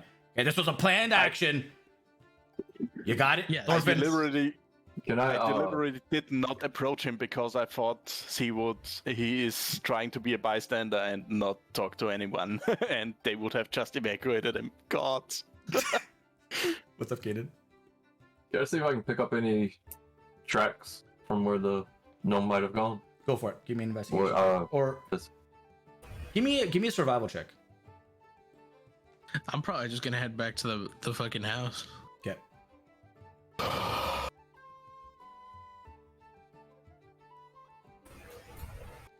There's a lot of footprints around right now. It's a fairly crowded area. It's an outhouse space, right? So there are a lot of people coming in and out of here, so it's hard to tell, unfortunately. Yeah, and with almost 20 people going around right now. Yeah. I mean, if you had gotten a look at the gnome and maybe his attire, it might have helped, but unfortunately you didn't even get to see him. But yeah, Thorfinn, he looks and he's like, nobody finds out. You understand me? This was unplanned. Let him go. Okay? Okay. Plan. Good job. Great work done here, guys. So This yeah, is I guess incredible. I'll head back to the house. Hopefully, and take Evelyn's stuff. Yeah, back to her. keep low. Stay low for the time being. You never know what's going on. You guys split up eventually, Kanan. I imagine you're probably gonna go back to the house too after things calm down a little bit. Okay, you guys all go one by one. Eventually, make your way back to the home. And Norback, you do your typical thing. You go to the basement. You do your thing, training, eating, drinking, whatever the case be. But eventually, as all of you have filtered in, you go into the basement and. Norback, you didn't notice this, but off to the side, relatively close to the tunnel that Rufus had made to connect his space and this one, you see that there's an entire door there that was never there before. It's open, and on the other side, there's a flickering light that is moving around frantically. How do I miss a door? You're Norback. That's Magic. Yeah, fair enough. Also, you're Norback. Yeah. Sorry, I should ask, how couldn't I miss a door at this point? Yes, exactly. I was too busy getting something to eat, you know? Yeah, exactly, it happens.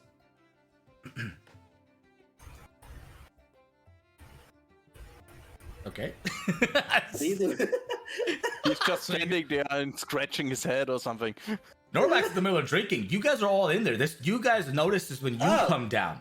Yeah. You guys have all made it back and are seeing this. Norback just didn't see You it. know what? Yeah, I I guess we'll check the door. What the fuck's going on? Yeah, Are I'm there? moving ahead because this is my mentor's house, and if there's something hidden, it's probably something he made. Exactly. Rushing over into that space, looking behind, it is that matted, crazy-haired gnome inside, who now on the walls, it looks like a schizophrenic room who's been allowed to just go crazy. And it is just scrawlings of papers and notes and you name it, maps all across the room. And this room is probably a 15 by 15. There's notes on the ceilings, there's notes on the floor, written in chalk and charcoal, and you name it. It is just full. And he's in the process of taking everything, ripping it all off the walls, putting them into a barrel, and is just frantically removing everything.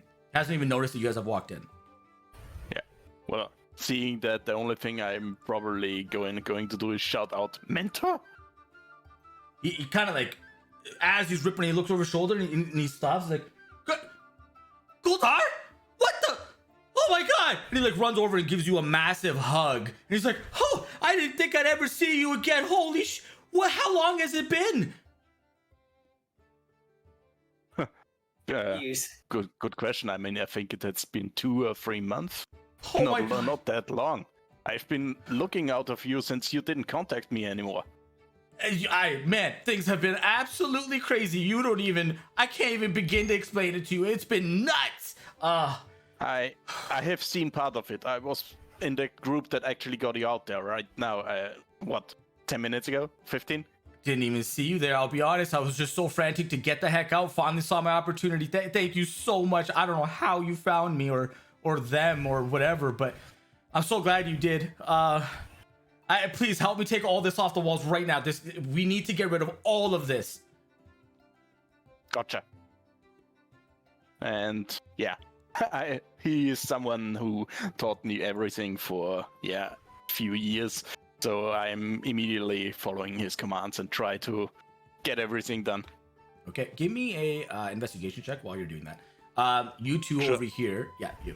What are you two doing while this is happening in that conversation? I am gonna let those two know catch up. I will take evidence stuff, check up on her. Okay, she is doing better. She's sitting up and kind of roaming around slowly but surely. Yeah, she's happy to see her stuff. So yeah, that belongs to you, I think. And how are you? Maybe Yeah, like you guys sit down and start briefly share like just what just happened. Yeah, she sits down and starts having this conversation with you and is starting to put her equipment back together and pieces. But Goldar, while you're roaming around and you start to check up on all the you're taking all these pieces of papers down, and you swear that a lot of these documents, elements of it, are present on that chalkboard that you brought back with you. There's different pieces that look almost exactly like it. There's other instructions on how to piece these things together. But at one point during that entire thing, you swear you see the Triforce symbol of the Allfather also on one of these scrawlings. But sure enough, following the instruction of your mentor, put it all into a barrel, and he looks over at the barrel once it is full, looks at you and says, "These notes were one of the biggest mistakes that I've ever made in my life, and it will never happen again." And you watch as he lights a match and drops it into the barrel. And stands there watching them slowly burn away.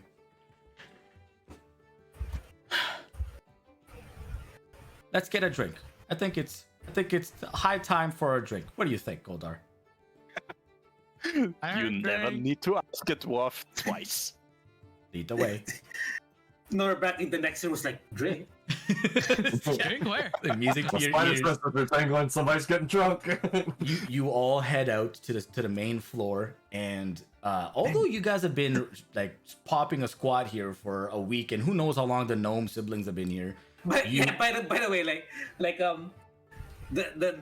how would the mentor feel that basically when he comes back to his house, he has like, he's got 1, 2, 3, 4, 5, 6, 7 borders. Well, It's 8. Does have other things to think borders. about. 8, exactly. There's a new tunnel in his basement, and there's random squatters in his house. He doesn't seem to care at all. Like, we'll say you bring it up at some point, he doesn't care. Seeing that Goldar's one of them, he trusts that everybody here is also kosher. But say he goes upstairs to the kitchen, you go over, you watch him like bang the wall, then a separate compartment opens up and the good liquor is behind it. Takes it out, puts it on the table, and it says, "Everybody take a seat. We have lots to talk about. First of all, did you kill those bastards?" "They're dead." The big one is dead. Good. We killed a construct. You killed the thing. You killed it? We shoved it down a hole, then beat the shit out of it. That's very good. That's extremely, extremely good. Because that was the only one they ever had properly work, and they now don't have it. They don't have the instructions to do it. That's extremely good. It's probably also melted in a fire because we set it on fire. Oh my god. Well, he starts to pour out the drinks, and Norbak, you take a sip, and it is extremely delicious. It is probably some of the best shit you've ever had. Goldar, this is the typical drink that you have at home. You know, your family, your diamond beers. This is beautiful. It's extremely smooth, and you love it. Takes you back to home. He says, "I'm sure you guys have lots of questions." Yeah. Sapphire Keg Brew Premium. There we go. Like, I'm sure you guys have lots of questions. Have at it. He's taking his drinks. Well, first things first. How did you get into the situation? We did get a bit of an overview with the notes we found in here. But yeah, let us hear it. Well, when you met me initially, Goldar, I was actually traveling to try and find the different components that I needed to build one of those things. It's technically my model X. It's the next model that in my list of prototypes, and I couldn't find them anywhere. And then I went to the cryodome. I met some extremely not friendly people who were willing to help me with it. Dude, I can hear your dog. Sorry.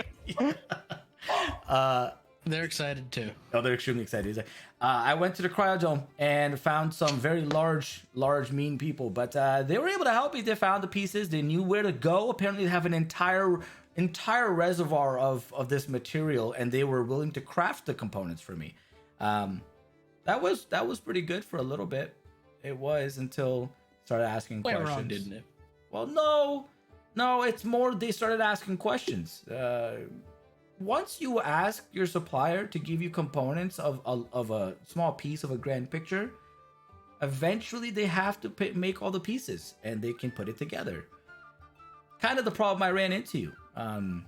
They were able to piece it together and notice what I was making, and before I knew it, they knew where I lived, so they took me. They forced me to give them the building blocks and make it for them. I didn't give them everything though. It just gave them the exoskeleton. That's all they got. He takes another drink. Ooh, I do remember your old Steel Defender. If that new thing is your prototype for the bigger version, I don't want to even know what they would do with it. The crazy part is, that's actually not even the biggest one that I have in the works. That's what we just burnt. I had something that was way bigger, and this is going back long times now, but I couldn't give that to them. That's crazy. So I had to go, but what are you gonna do?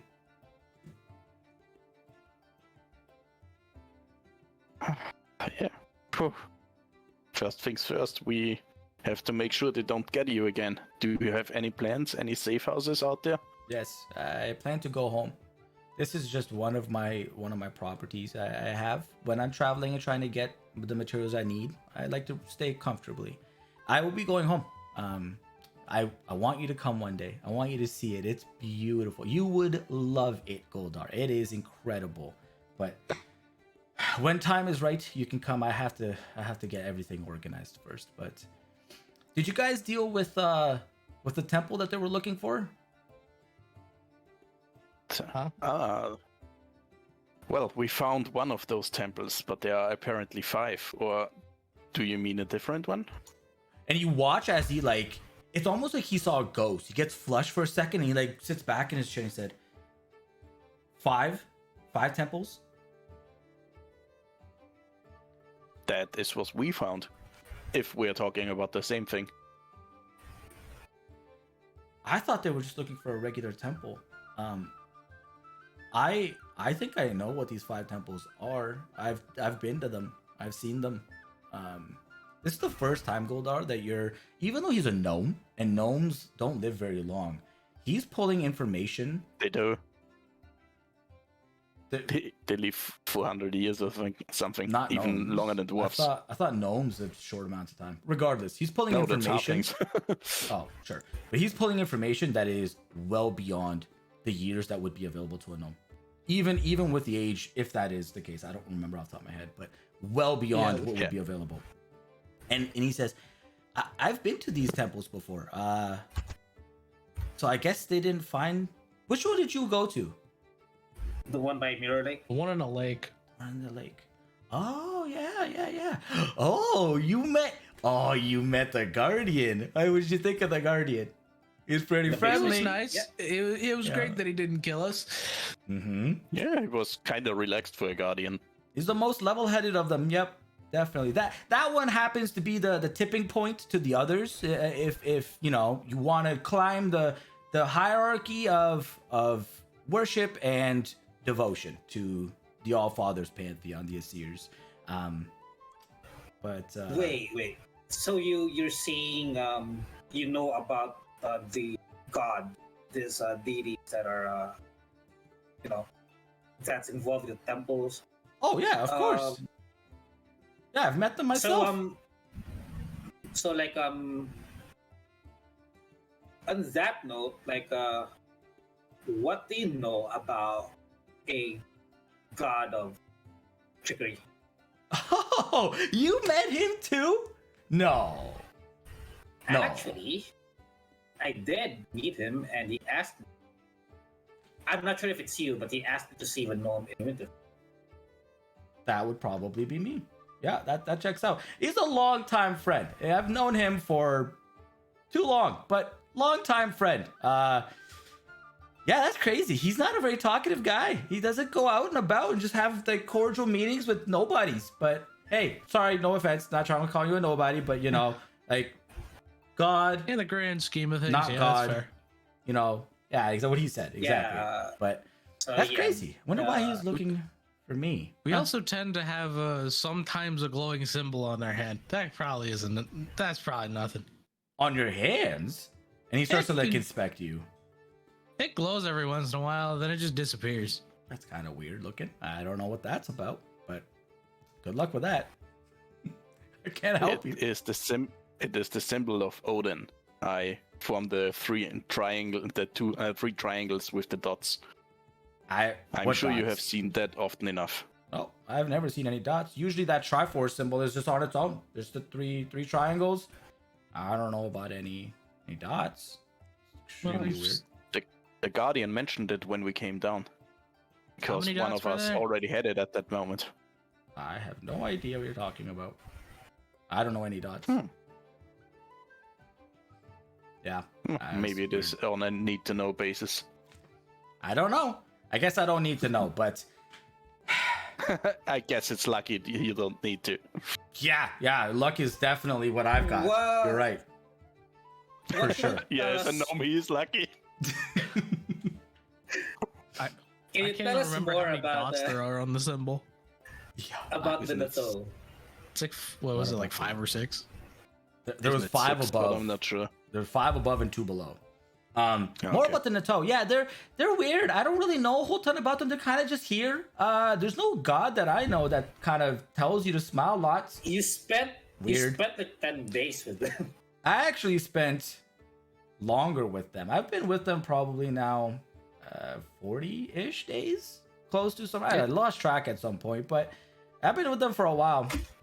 Takes It time gets to build annoying those fighting things. the damn Nutoj when they turn into fucking frost giants. Yeah, that's another weird thing. I don't know how they're doing that. I've never seen somebody being able to be a regular commoner and then be that. That's new. That's problematic. Yeah. But that's new. I don't know what they're doing. They're up to something. Pyramid. How scheme, long? that's How what I long know are you what they're gonna be? doing. Yeah, how long are you gonna be staying?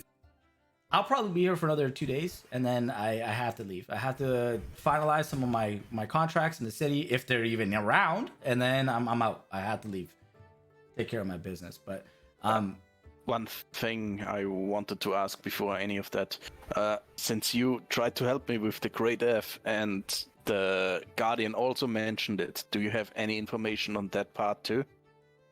Anything new that you can help to aid us? what did the Guardian tell you about it?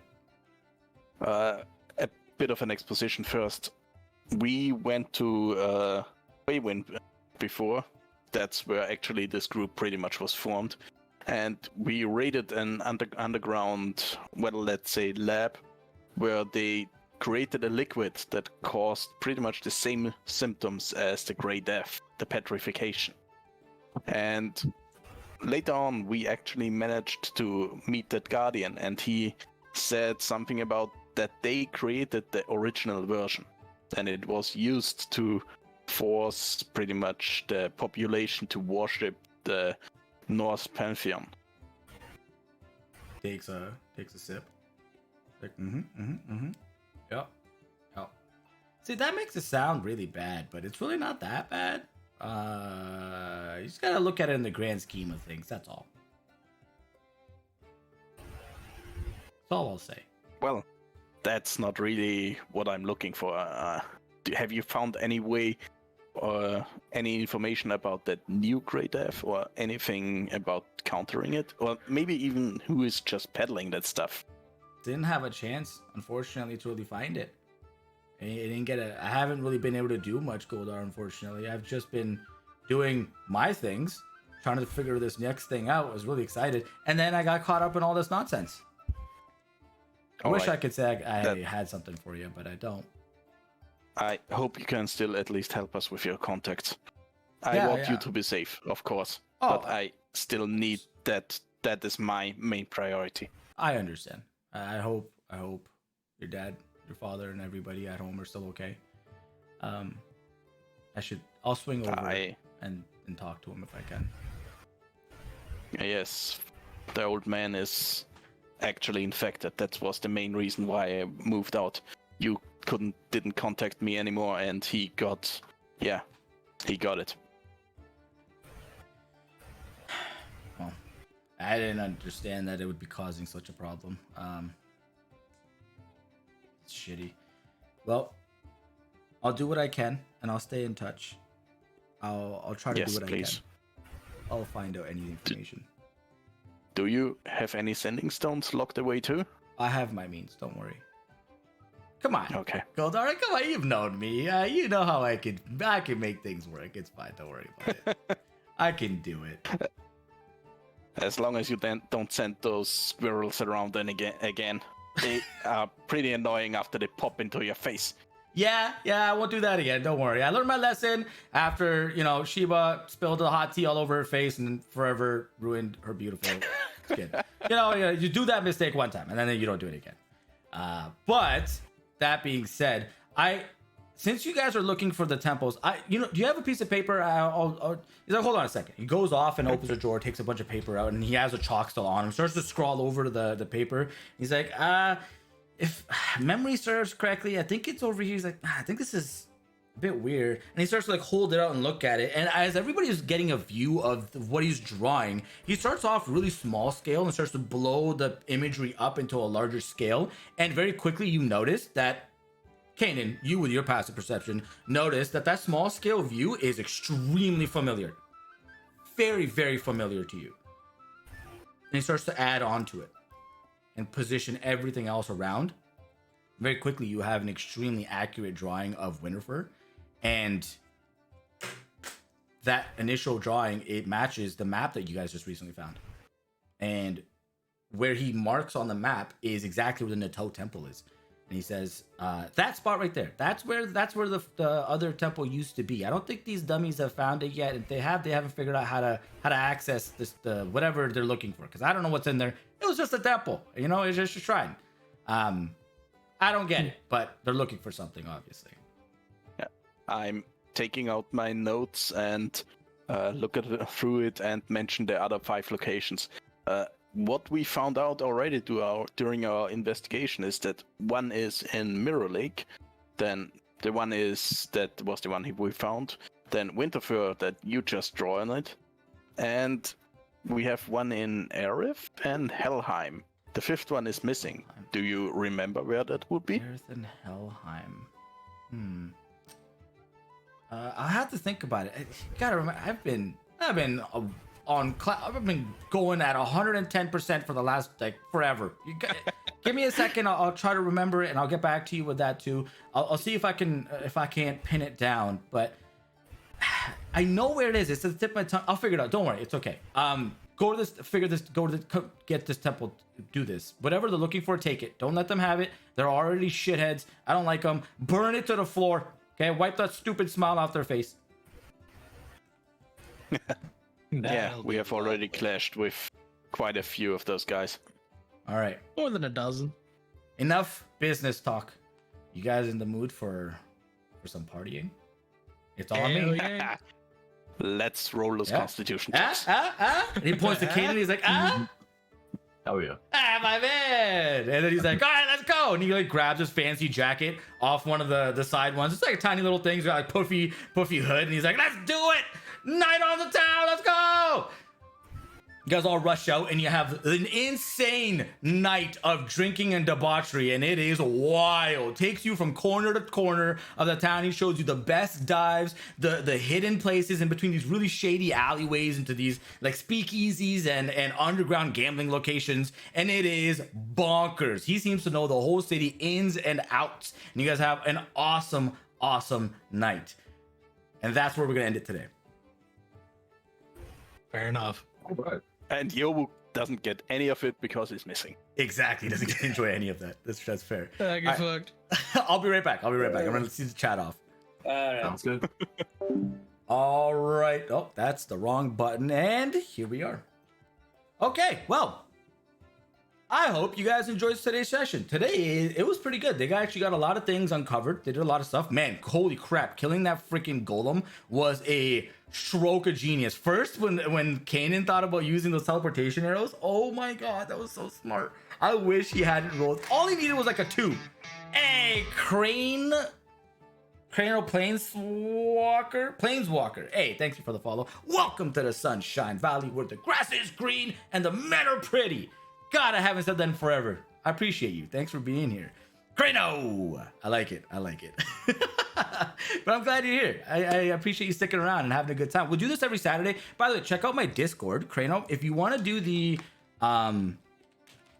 if you want to be part of the Twitch integration stuff, in the channel point redemptions, you'll see in there there's something called daily points.